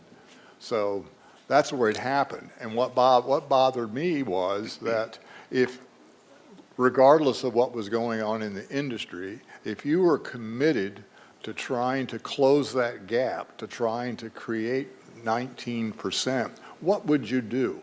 Now, admittedly, there may not be enough to hit the 19% number, but when you maintain that 42 commercial designated slips with the discount, it would have seemed to me that if you wanted to reach that 19% goal, you would have freed up some more commercial designated slips, basically with that 50% discount and incentive. And that obviously never happened. That 42 has been constant except for the outliers like Ray. They took it to 45. So those are the documents. I guess what I'm trying to get at is when the something happened and we had that drop, was there something in place similar to what the 2019 August statement says, where there needs to be basically it needs to be vetted, or did the commercial fishermen have a chance to say there was no longer a demand for their slips, or was it just did it just happen? Like what I'm trying to get at is, did that process appropriately take place whenever it was, whatever date it was? Were the fishermen given the chance to say, we do no longer have demand, or? Commissioner Anderson, I think I can step in.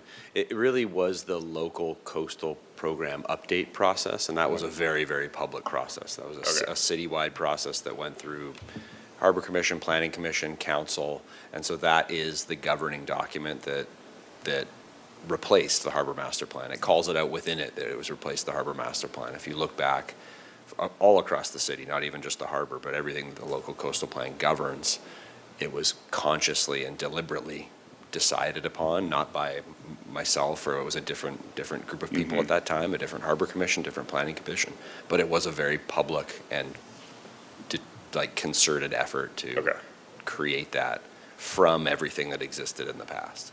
Okay, that answers my question. Thank you. Are there any other questions? Yes, Commissioner Ford. Just a quick one. So trying to understand the history, I'm not sure who's best to answer this, but so the work group / former subcommittee submitted a report in May, over a year ago, and recommended the policy analysis, which is what we see now, it seems.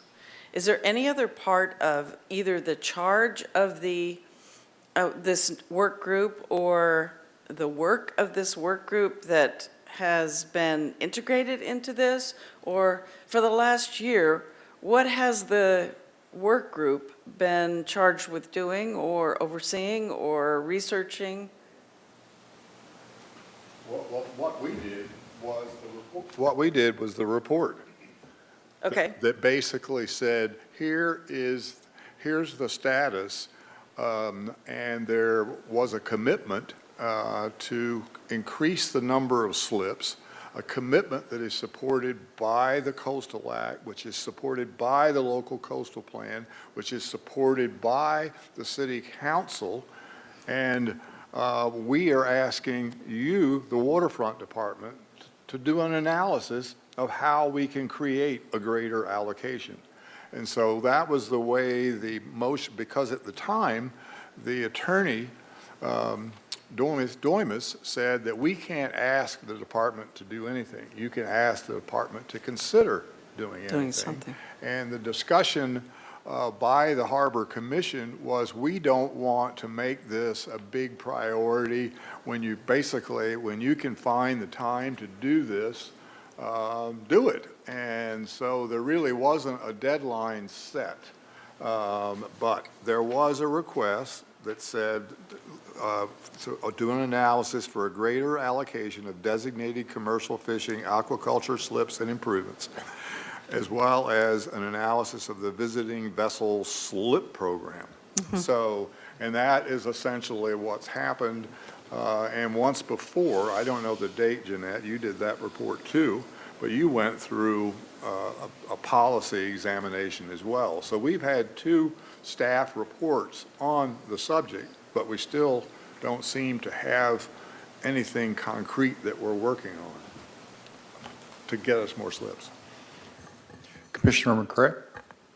Yeah, I just wanted to take the opportunity before it passed to thank you for rising to the challenge of filtering through all of these different policies and providing us with the city statutes that support those. A lot of work. Thank you very much. Thank you, McCray. Commissioner Cohen? I just wanted to add one more question or suggestion. I'm thinking back on part of your slide which said what the next process or the steps that would be taken, and that the first step is some sort of recommendation by the Harbor Commission, and then it would be taken to public meetings and discussions. Is this, how were these 4 steps determined? Well, if there was a direction or a recommendation, rather, from Harbor Commission to change policy, let's just say change the waiting list policy or change the commercial fishing slip policy, we could receive a recommendation on that.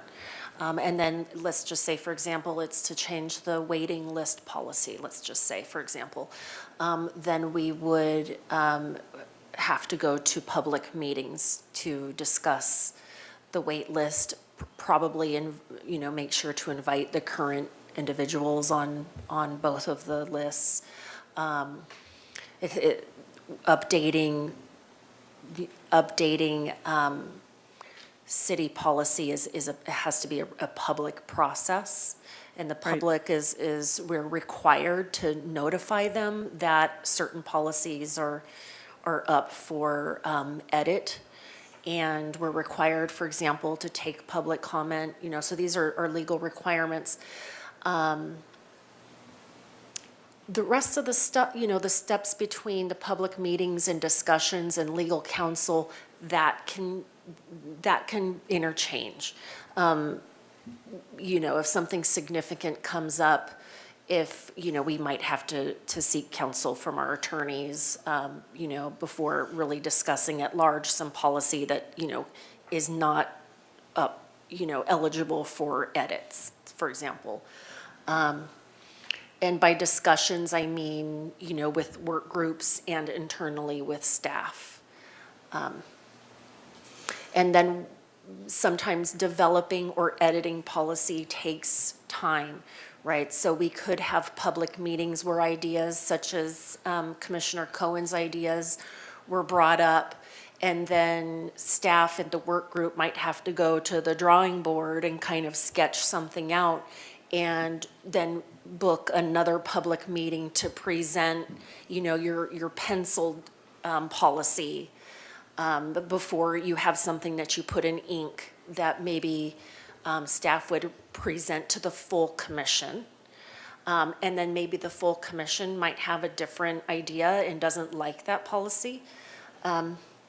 So there's room to weave around those steps, but essentially those are the main steps. Hopefully that makes sense. I appreciate that. Basically, I just, I feel strongly that a public meeting, the suggestion of the public meeting is a very good one. I think there's a lot of interest in this topic in the community. And then as a member of the strategic planning work group, I would just remind the commission that we have said we want to focus on 4 areas, and one of the areas is enhanced involvement of the stakeholders. And so I don't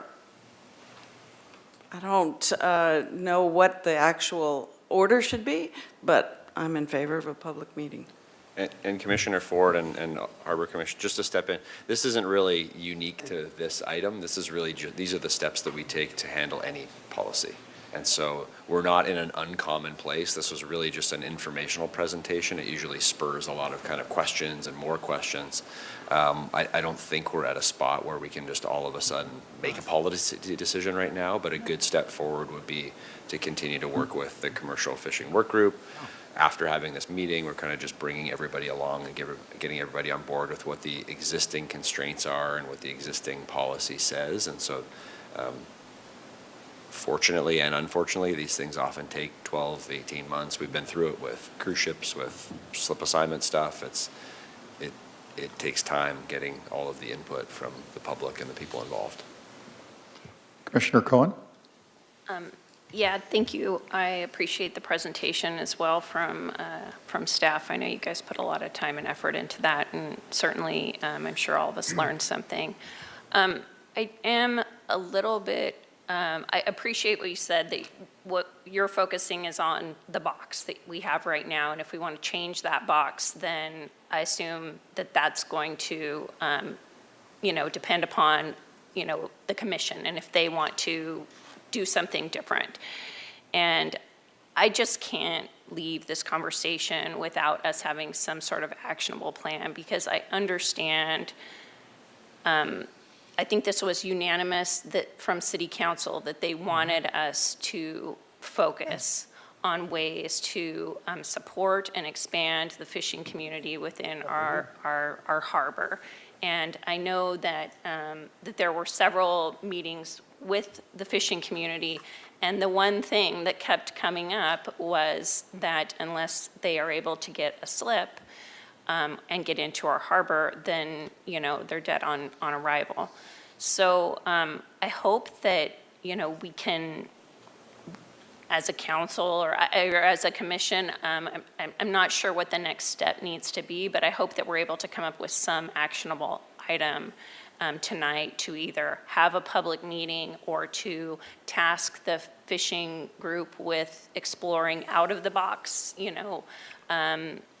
ways of solving this issue. I do think that they exist, but I am worried that the process is I don't know when council originally made this motion to create this committee. What happened was there was an analysis done by the Waterfront Department staff of the existing square footage of real estate Yep. made available for the fishing industry, both private and public. But that happened several years ago, was it? And then the idea, yes, back in 2019. And then we realized that there was no public space that could be leased for this purpose anywhere in the city system.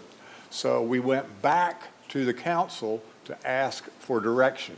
And we went back for direction. That's when they not only said, pursue the acquisition of real estate, but do whatever you can to promote the seafood industry and the infrastructure as a way of economic diversification. So they voted on that unanimously. And so what you're telling me, though, is that we're 5 years in right now, and I don't think that we have really moved the ball. I mean, we understand a lot more. We understand what the problem is we have to solve, which is, make sure that we can get fishermen into slips. We understand that there's a lot of fishermen already in slips that are paying full rack rate. But over time, it seems like whenever those slips transfer, they're going mostly to recreational fishermen. And that is a problem for the city because we're going to lose this whole economy unless we do something proactively to maintain it. And so I just really think we have to move quicker on this item, and I think that we know what we need to do here, and I just can't, continue to, I think that we have to listen to what council really wants us to do. And Commission, just to clarify what council really, what they requested, so this was back in 2020. The discussion at the time was not related to the number of commercial fishing slips or recreational slips. The council's direction was clearly their exact direction was work with CFSB on finding fishery infrastructure, integrate fisheries into a post-COVID economic recovery, and provide council-level oversight on these activities. So that was council's direct. That was the last touch point with council. I understand, and it was but my conversation has been with them that basically we want to diversify the economy of the city, and this was defined or pinpointed out as an area that the city wanted to foster growth in this particular economy. And we did the work to say, well, how can we foster growth? And the answer was, get us more slips, and that will foster growth. So I understand that they didn't specifically say more slips, but that's the answer. I'm just not certain when that discussion that you're talking about happened, because this is new to us. We're just presenting this now, so I wasn't aware of the discussion that you're talking about where that decision was made. Commissioner Stanwyck? Yeah, thanks again to the Waterfront for providing this report. I think it was very helpful, and thanks again to the public commenters. Thanks for the insight in this. I think as the Harbor Commission, I think that we should just kind of narrow the focus here. So we have something, as we said, going forward, we have something actionable. I think the capital projects and adding new slips physically is, to me, kind of out of the question. We have so many capital projects going forward with the Marina 2, 3, and 4 replacement project, as well as the rock revetment wall that are very capital intensive, and we'd have to forego those in terms of opportunity cost if we were to physically make more slips available. So I think we should really focus on, to me, two things. The ability to change recreational slips to fisherman slips and vice versa, really because we'll let the market decide here. And I know for a fact before I came here, I looked on Seacoast and Chandler website, and there's a fishing boat available, there's a fishing slip available for sale right now. And anybody can purchase this, anybody. So they are available. But I think that's one thing to focus on is interchangeability of slips, primarily for the market. And number two, in the report, the landing requirement, right? We want fishing boats and fishing slips, just like we want operational recreational boats and recreational slips. I mean, that's a whole part of the working harbor. And so I think looking at a revision for that would be important. And really, you know, if those boats aren't fishing boats, it's a waste of a really great resource. And so I think if we were to narrow the focus, for me, it would be to focus on those two things going forward. Very well. Any other comments or questions?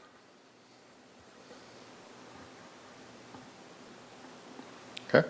Yes? I guess, can we make a motion to task the fishing work group with looking into that, Adam? Or, I don't know. You Yes. said it so eloquently. Sure. Yeah, I mean, I guess that's internal though for the Harbor Commission. I mean, I don't know if a motion is really required for something like that, because we're tasking the Harbor Commission for that. Right? I And think it'd be good to have a motion. You can have a motion, or by discussion, chair of that particular working group. Right, we would like to do that, and I still think there's a. Can you use the microphone, please? I think there's a cloud around the visitor slips. The slips that are not designated and they don't have a contract for them are those visitor slips. So I would at least like to explore that, as well as what Suzanne's idea and yours on the landing requirement. So could we add, Visitor slips to that. could the Harbor Commission look at three things? We'll look at the landing, as you suggest. We'll look at the flexibility or options associated with a recreational slip, and then explore what's possible with the visitor slips. Yeah. Commissioner Cohen?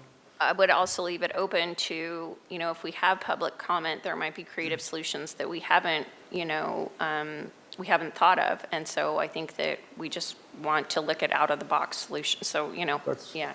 I'm very comfortable with that. And remember, this got started we met with the stakeholders, and they are the ones that basically said, if you want to promote the seafood industry the most, it slips. That's the fundamental infrastructure that we need, and that was when the 19% came up. It came directly from the fishing community. So we can just Yeah, I think there was some confusion about the infrastructure, right? And finding storage versus more slips, right, being the pivotal issue. Right. And the storage issue is going forward. In fact, we just we were just made aware of the fact that CFSB received a right of entry from the City College to look at a large area right next to the Marine Diving Technology Board, and three engineering companies are looking at it to make certain that it's developable as a storage area. The notion of slips came up in discussions and meetings that some were scheduled by the Waterfront Department and some were scheduled by us, that the need for slips was paramount. So. Director Wiltshire, Waterfront Department, was the $50,000 that was allocated rapidly for infrastructure ever claimed?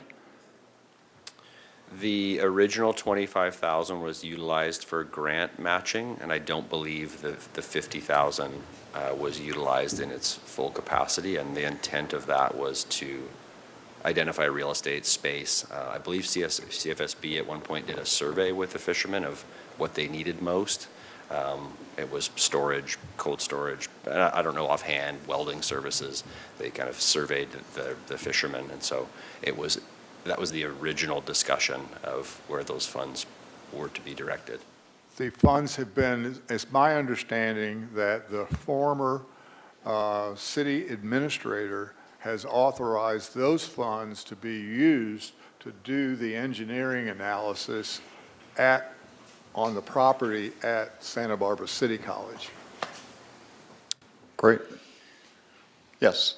So I don't know if Adam made a motion or not. I'd like to make a motion that we send this topic back to the commercial fishing subgroup to have them explore other ideas for fostering economic growth within the fishing community and specifically expanding the slips, the commercial fishing slips within the harbor.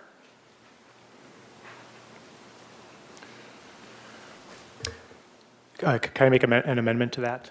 Yeah, I just, to clarify that, maybe, to look at the changing of slips for fishing boat owners currently in recreational slips, the landing requirements, and the amount of visitor slips. Sure. So, Nico, can you read back your interpretation of this motion? Chair Stebbin, I actually have to have the maker of the motion repeat it, please. That's a lot there. Well, you have an amended motion. I would say, yeah, it is to send this topic back to the commercial fishing subgroup. Working group, sorry, yeah. To look at ways to expand the commercial fishing economy within the harbor, and specifically to expand the fishing, the percentage of fishing slips within the harbor by the three things Adam said. I'll let you say. Okay, we'll just let Adam pick up from this point. Sure. Portability of slips, landing requirements, and visitor slips. And I would leave it open-ended too, if there is a solution that is out of the box that we haven't, I mean, that's pretty open-ended as it is, so thank you. Can I second that motion? Well, let's have a read back first. So this is a motion by Commissioner Cohen, amended by Commissioner Stanwyck, to send this back to the commercial fishing work group to have them explore ways to expand the commercial fishing economy within the harbor, specifically to expand the percentage of fishing ships within the harbor by portability of slips, landing slips, and visiting slips. Do we have a second? Second. Okay, Nico. Okay, and this is again a motion by Commissioner Cohen, seconded and amended by Commissioner Stanwyck, and seconded by Commissioner Nelson. Commissioner Ford? Aye. Commissioner McCray? Aye. Commissioner Nelson? Aye. Commissioner Stanwyck? Yes. Commissioner Anderson? Yes. Commissioner Cohen? Yes. And Chair Stebbin? Aye. And that motion passes unanimously. Okay, thank you, everybody, for your time. Thanks for all your tribal knowledge. Jeanette. Over to you, Director Wiltshire. Well, I think the over 2-hour crowd has it. Yeah, we're past that limit. Good evening, everyone who's tuned in. I'm Mike Wilshire, Waterfront Director. So I'll go quickly through my director's report, really just touching on a couple things. A quick budget recap for Council's adoption of the 2025 budget, and then a little promotion, a reminder that 4th of July is coming. Next slide.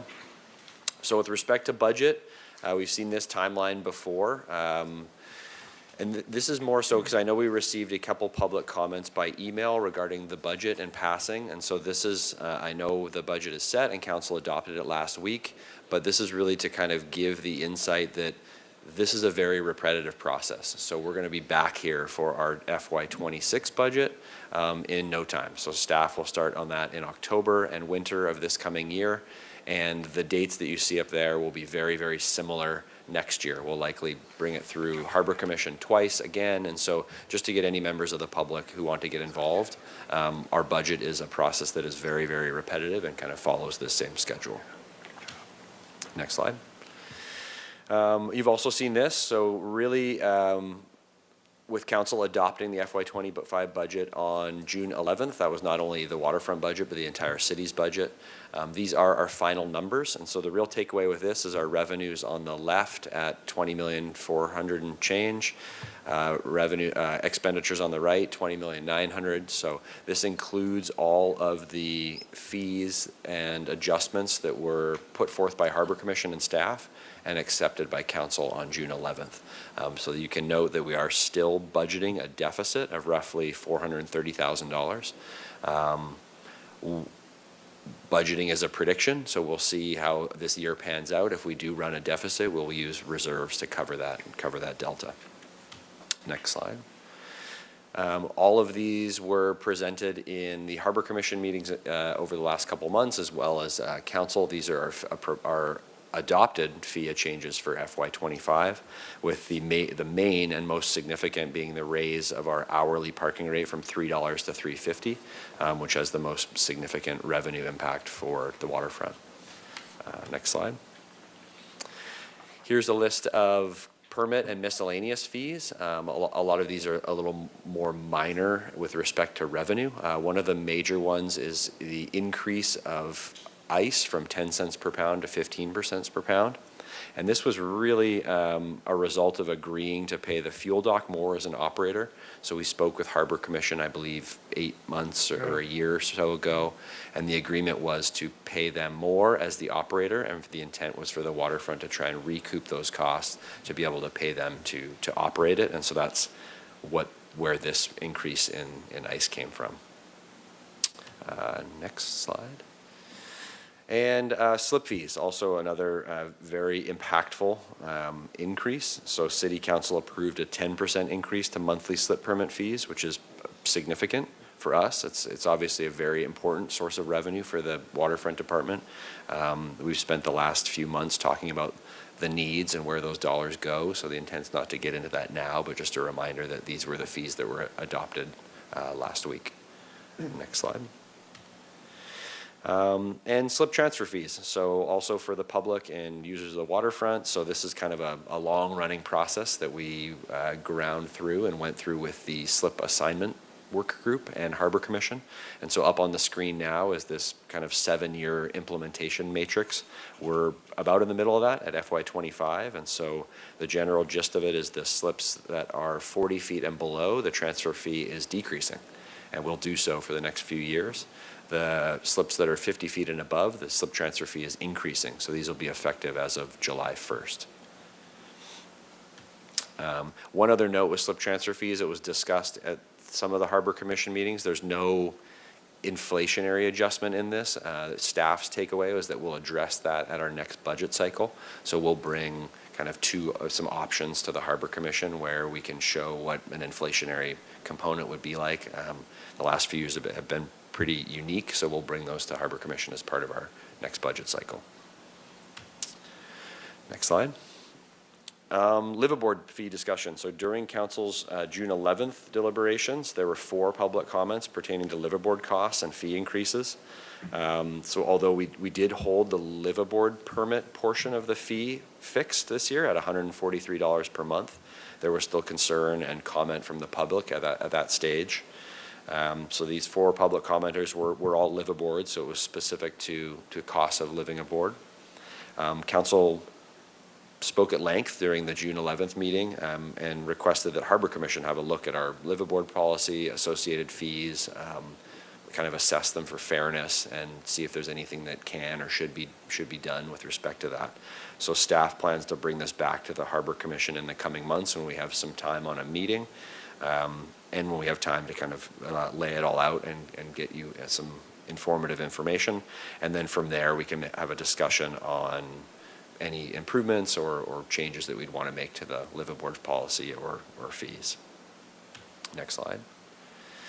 And this was just for reference. So earlier today, I sent out to the full Harbor Commission our 2024 survey of neighboring marinas. A lot of work goes into that. This is a public document, so it can be found on our waterfront website. It's posted there now. And I just wanted to provide this for context for the commission and members of the public to access that. It really does have a huge amount of data and information, and it can provide some good comparative analysis for not only fees, but a whole bunch of other things. And so when we bring back the liveaboard discussion, we'll plan to take a deeper dive and probably lean fairly heavily on that comparative analysis and go further if we need to. Next slide. And with that, the fun stuff, so I've only got one slide on 4th of July. Just a reminder, this is our last meeting before 4th of July. So 4th of July is on a Thursday this year, so plan to come down, enjoy the waterfront. So there'll be events throughout the day. Kind of kicks off at 9, 10 or 11 in the morning, live music, food vendors on West Beach. Stearns Wharf is always a great place to watch the fireworks and kind of be throughout the day. And so also a huge reminder and call out to volunteers. So on July 5th, city staff, waterfront, parks, sustainability and resilience in conjunction with Channel Keeper and some other entities, we clean it all up. So party happens and early the next morning we clean it up. So if anyone's interested in helping out the day after, you can go to the city website and just type in the search bar 4th of July, and there's a website, there's a whole website with all the information about the events, the bands, the food, and a link to sign to come help clean up. With that, stay safe over 4th of July and come on down. Next slide. Any questions on? Commissioner McCray. Thank you for the report. I think it's pretty clear, but I want to know specifically if City Council changed any of our recommendations for the budget at all. Commissioner McCray, no, they did not. So they deliberated on the liveaboard portion specifically for 20 or 30 minutes and really just tasked the Harbor Commission to kind of have a look at that and bring it back to them. But all of the recommendations that were put forth by staff and Harbor Commission were unanimously accepted by council. Commissioner Nelson.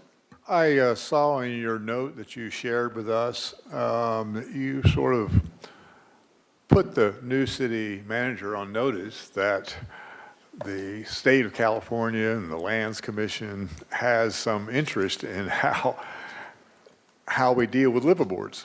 And I'm wondering, will you actually do a presentation to City Council on liveaboards and explain, give it context about, I mean, it's almost as though the council does not aware of the overarching issues that the state will and might have if we started increasing, opportunities for liveaboards and decreasing that. So. Great question. I think that our best place to start is here, and so we'll definitely present to Harbor Commission. That message that I sent to our new city administrator was also forwarded to council with all of that information in it, and so they received that as well. I think we'll have a meeting here and see what comes of it, and then see if it warrants kind of presenting to them or just relaying that information in some other way. Because it flows right into the discussion we just had on commercial fishing slips. So, thanks. Commissioner Cohen. Yeah, I watched that meeting and I thought that the director did a really good job of talking about the issues that we were trying to solve. Just to give a talking point, because some people have asked, us increasing the fees on coastal parking, and I think that that's something that people really value, having the ability to go down to the beach and park their car down there for free or for a low cost. I did go back to the city after there were some conversations, or I did go back to the staff, and just so everyone knows, we do still have 170 parking spaces, I believe it is, that are free for 90 minutes down at the water, as well as the spots that are down by, they're not under our purview, but the spots that are at the volleyball courts that are the parallel parking spots, and obviously the spots that are on the street on Cabrillo. So I think there was some concern about preserving coastal access, making sure that there's free parking down there, and I think we're doing a pretty good job of trying to preserve that. So I just wanted to share that talking point in case people ask you about it. Thank you. Any other questions from the commission? All right, back over to you, Director. All right, well, I finished my presentation. I'll pass this over to Brian Adair for a facilities update.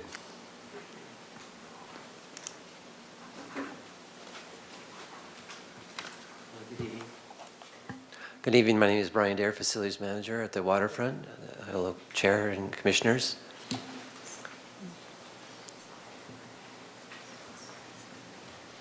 I'll be talking about two topics today. One is asphalt repair, and the next is our annual Stearns Wharf heavy timber project. The waterfront parking lots, we have assets in 12 different parking lots. It holds about 2,689 parking spaces, covers 850,000 square feet. There are 2 additional parking lots at the Santa Barbara City College with 513 parking spaces.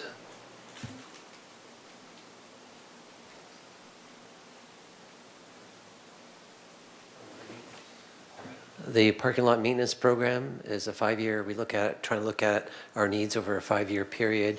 Then we have a capital improvement program that allows a minimum of $100,000. So it shows our commitment to maintain our parking lots. They're very expensive, but they're well used, and we have to maintain them.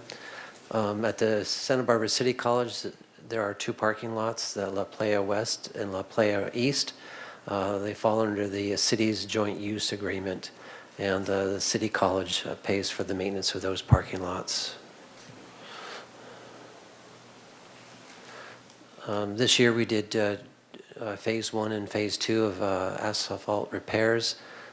This past May was Phase 2. It was focused in Ledbetter Beach parking lot.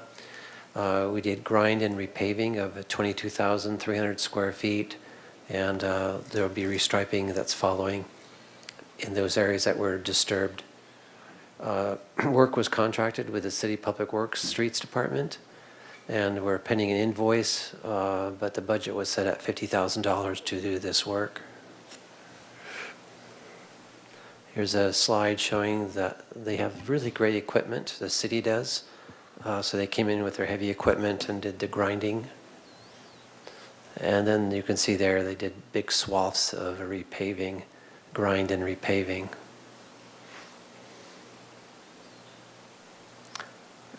Next is the Stearns Wharf annual heavy timber project. We replaced 12 piles and replaced 14,000 square feet by the contractor, and then 7,000 square feet by the waterfront maintenance workers. The contract for the labor was Shock Contracting Corporation. So the heavy timber project, there's a lot of facets to the project, including annually our divers pick a certain amount of piles to inspect. They clean them, they scrape them, they inspect them. So that labor is $30,000. We order the materials in advance because there's a long lead time. So that's $254,000 for this year. Again, Shock Contracting, their final invoice was $196,000. We also, during that, when Shock Contractor is working, we oversee them, and we also do some of our own deck board replacements. That's about $30,000 of labor. We have to rent a crane to offload the heavy timber, and also once the work is done, we've got to dispose of the treated lumber to the local landfill, county landfill. So total cost $528,000. This is a diagram that shows the locations of the piles that were replaced this year. The yellow stars. So that, as you can see from our inspections and database, we pick the worst piles that need to be replaced first. The deck board, this is the areas where we replace most of the deck boards. Also, throughout the year, if the deck board goes bad, maintenance will replace those too. They're scattered throughout the Stearns Wharf. Any questions? Yes, has Director Wiltshire been underwater recently to contribute to any of this labor? It's too busy. That was a one-time thing. I'd like to get back under It was a one-time frogman. Okay. Any other questions? You blew them away, Brian, so. I have one. Here we go. Commissioner McCray? And the grinding, I understand that the material that's ground up is re-asphalted and laid back down. Is that the case, or is there disposal as well? I don't know that question, but I assume that they recycle the grinded asphalt. Did they lay it back down that same day? I don't know if that's possible, but it's our best city interest to recycle it rather than pay that disposal fee to get rid of it. So it does have a useful and it can be recycled, but I didn't ask that question directly. Thank you. And then for the piling cleaning, $30,000 seems like a pretty darn good deal. I would have expected it to be I agree. a couple times or 4 times more than that for that kind of work. You're absolutely right. We hire divers from the Santa Barbara City College, the new graduates. So they come work for us on a temporary hourly basis. And without their support and their training, it would be much, much, much more expensive. So our divers do a really good job of maintaining the program as we see it. Well, thanks to you and thanks to them. Welcome, sir.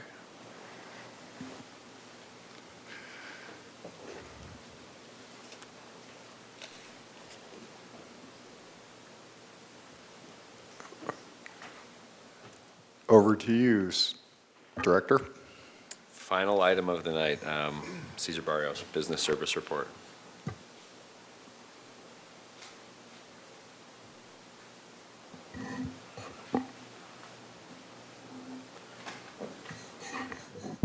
Chair Stedman, Commissioners, members of the public, and for those who are just tuning in, my name is Cesar Barrios. I'm the Waterfront Department's Business Manager. And for my Business Services Report, today I bring to you a brief update on the several tenant projects that have been active along the waterfront. Many have been recently completed, so I'd like to provide you an update on what's going on with our properties. So to start, the Sushi Go-Go restaurant reopened for business on May 19th after being closed for business since early December. Primarily, the reason for the closure involved obtaining permits. Originally, there were no permits issued at the start of this project, so there was a hold-up on that process. That was a citywide effort to ensure that permits were issued and then the work was completed.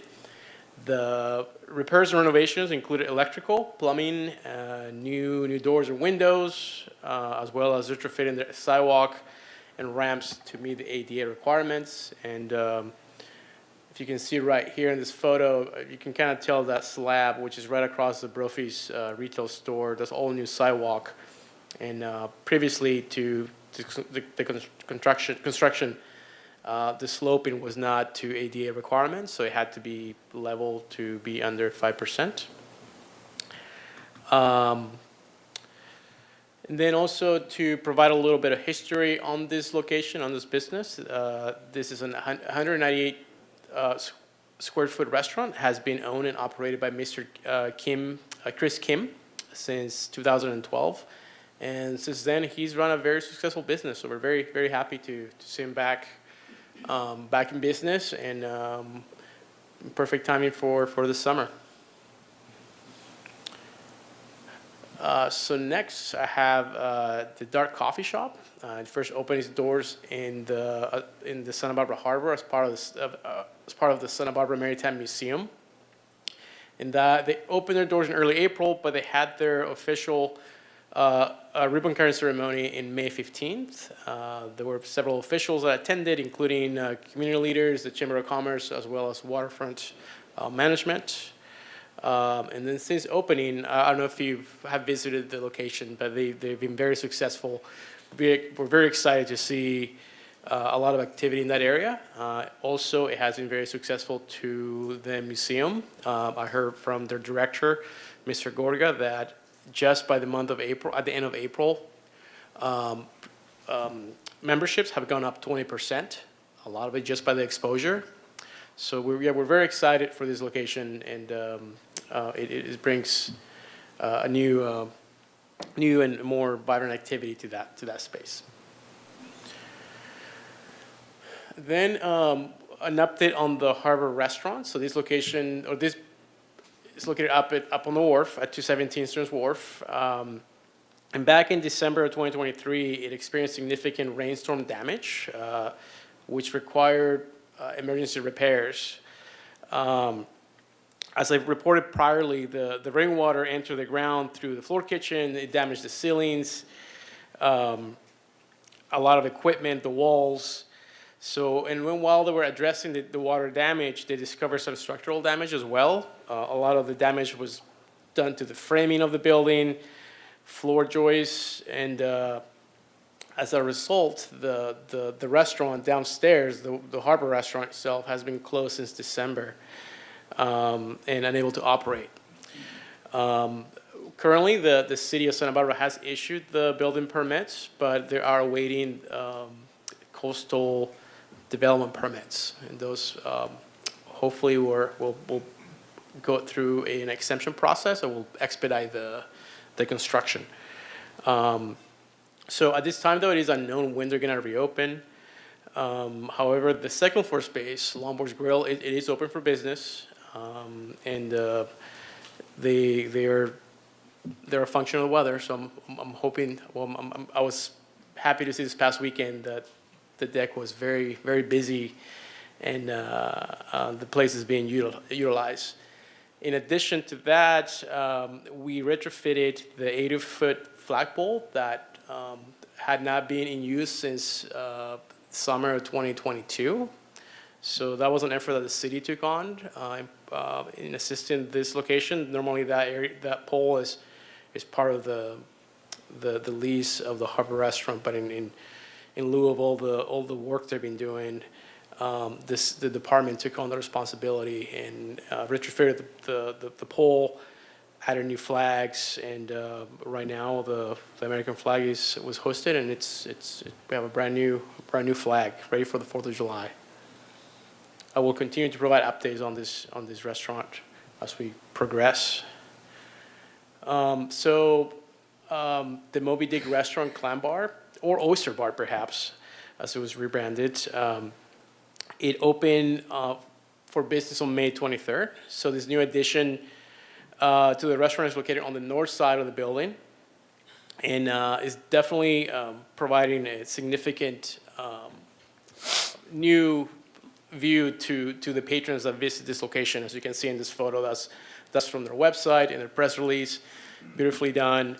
It's worth noting that it took months of planning, approximately 6 months in planning, navigating through a rigorous permitting process to get just the permits, and then the construction took another 5 months. I believe I brought this over to you in June of last year, so just about a year ago, and they were just able to open. With that, I encourage the public to come down to the wharf and visit all the restaurants, and also take a look at the shops, and take a look at this new clam oyster bar. It's beautifully done. And to conclude my report, I would like to emphasize that we are pleased to see tenant facilities reopen their doors as we begin the summer. First day of summer today, so we're very happy to see at least these 3 locations are going to be thriving through the next summer months. And all these renovations are critical to maintaining the vibrant and functional atmosphere down in the harbor and the waterfront and the wharf. So with that, I'll be happy to answer any questions you may have. Commissioner Nelson? So what is the status? We approved a number of deferrals, and I think one was for Moby Dick, and another one was for the Harbor Restaurant, and a third for Anchor Rose. So is that right? Chair Stedman, Commissioner Nelson, that's correct, yes. So where are we in those? Are they coming out of them, or? Currently, both Moby Dick and Anchor Rose, they've gone through the deferment, and now they're actively paying for that through we amortize the amount that was deferred through the end of their lease. The Harbor Restaurant, we are in discussions of potentially will likely bring to you at the next meeting an extension to Their original 3-month deferment likely will be a 6-month deferment. The reason for that is the restaurant's will close. They're not able to operate downstairs, and they're awaiting their building permits. So currently, the only business that is on deferral, it's the Harbor It's the Restaurant. Harbor Restaurant. That is correct. That's really good news. Yeah. So, yeah, we're happy to report that Sushi Go-Go opened. They did not take a deferral. They just operated through their closure. And Moby Dick is open. Yeah, we're pleased to see all that moving forward. Okay. And Dark Coffee, very successful. Dark Coffee as well, very successful. Yeah, everybody now, that's the buzz is, can we place. meet at Dark Coffee to meet for our meeting? Commissioner Cohen? Thanks. I had a question about Dark Coffee. I think they are they're subleasing from the Maritime Museum. I know that most of the restaurants that operate within the harbor, or all of them that I'm aware of, have to have a percentage of their proceeds go to the harbor because I think that the Maritime Museum has kind of a special lease, and because they are a subleasing tenant, does that happen with Dark Coffee? How does that work? Commissioner Cohen, that is correct. So 10%, at least that's the general percentage. It comes back to the department for gross sales. From Dark Coffee? From Dark Coffee. Okay. Has there been any conversation about not having them be a sublease and having them have their own lease with, or do they have, am I mistaken, they're not subleasing? They are a sublease of the Maritime Museum. So even though it's a new concept that we're seeing at the harbor through the Maritime Museum, it's been part of their lease for many years. They just decided to use it as a bookstore. Okay. But now they've expanded into a successful business. So as far as having it as a different lease on its own, we have not had the discussion. It's very fresh. They're just based on their current lease process, they're able to operate. So to answer your question, no, we have not discussed that possibility to have it being on their own, because they are part of the lease agreement of the Maritime Museum. Okay. Thank you. Any other questions?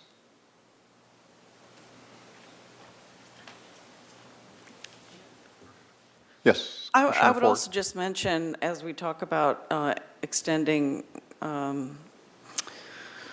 some help to the harbor, that they did remodel the longboard grill, and it's really nice up there now, much better than it used to be. So I'm sure they spent a certain amount of money on that. Yeah, they did an excellent job. If you haven't been there recently, we went there 2 years ago. Yeah. Right? It's pretty nice now, actually. So, Vice Chair? Any staff communications? Just a reminder that our July meeting will be canceled, so our next meeting is not till August 15th. Great, thanks. Any commission communications?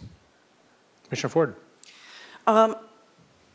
Director Wiltshire, I've really appreciated when you kind of give us an update about everything that's happening regarding events, celebrations, holidays, and how they affect the waterfront. I wonder if you'd be willing to send us a memo about what's happening with Fiesta.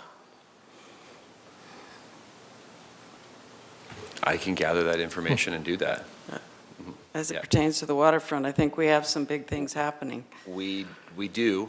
We have staff, Caesar himself, and our parking supervisor, Nicole Tellis, has been kind of taking point in that. So the city's been meeting bi-weekly for months and months and months. It's a huge planning event. It is the 100th anniversary. So I'll put together a list of everything and the impacts of the waterfront and send that out. Thanks. I also just want to mention, since we brought up the Maritime Museum, that there is a fantastic art show at the Maritime Museum now, completely focused on the coast. So I recommend you check it out. Great, thanks, Commissioner Ford. One other communication I have is, now that summer is here, I asked for an update from the Parks Department on the West Beach wading pool. I know that was something we kind of chatted about a few months ago, just because it's the area between Los Baños Pool and Sea Landing, where all the cruise ship passengers come out. So the Parks Department basically said they did receive a draft proposal from a pool consultant, and they're preparing a summary of alternatives for the site, and they will keep us updated on that. But that's it for that update. Any other commission communications? All right, move on to adjournment. Do we have a motion to adjourn? I motion to adjourn. Second. All right, all in favor? Aye. Aye. Meeting adjourned.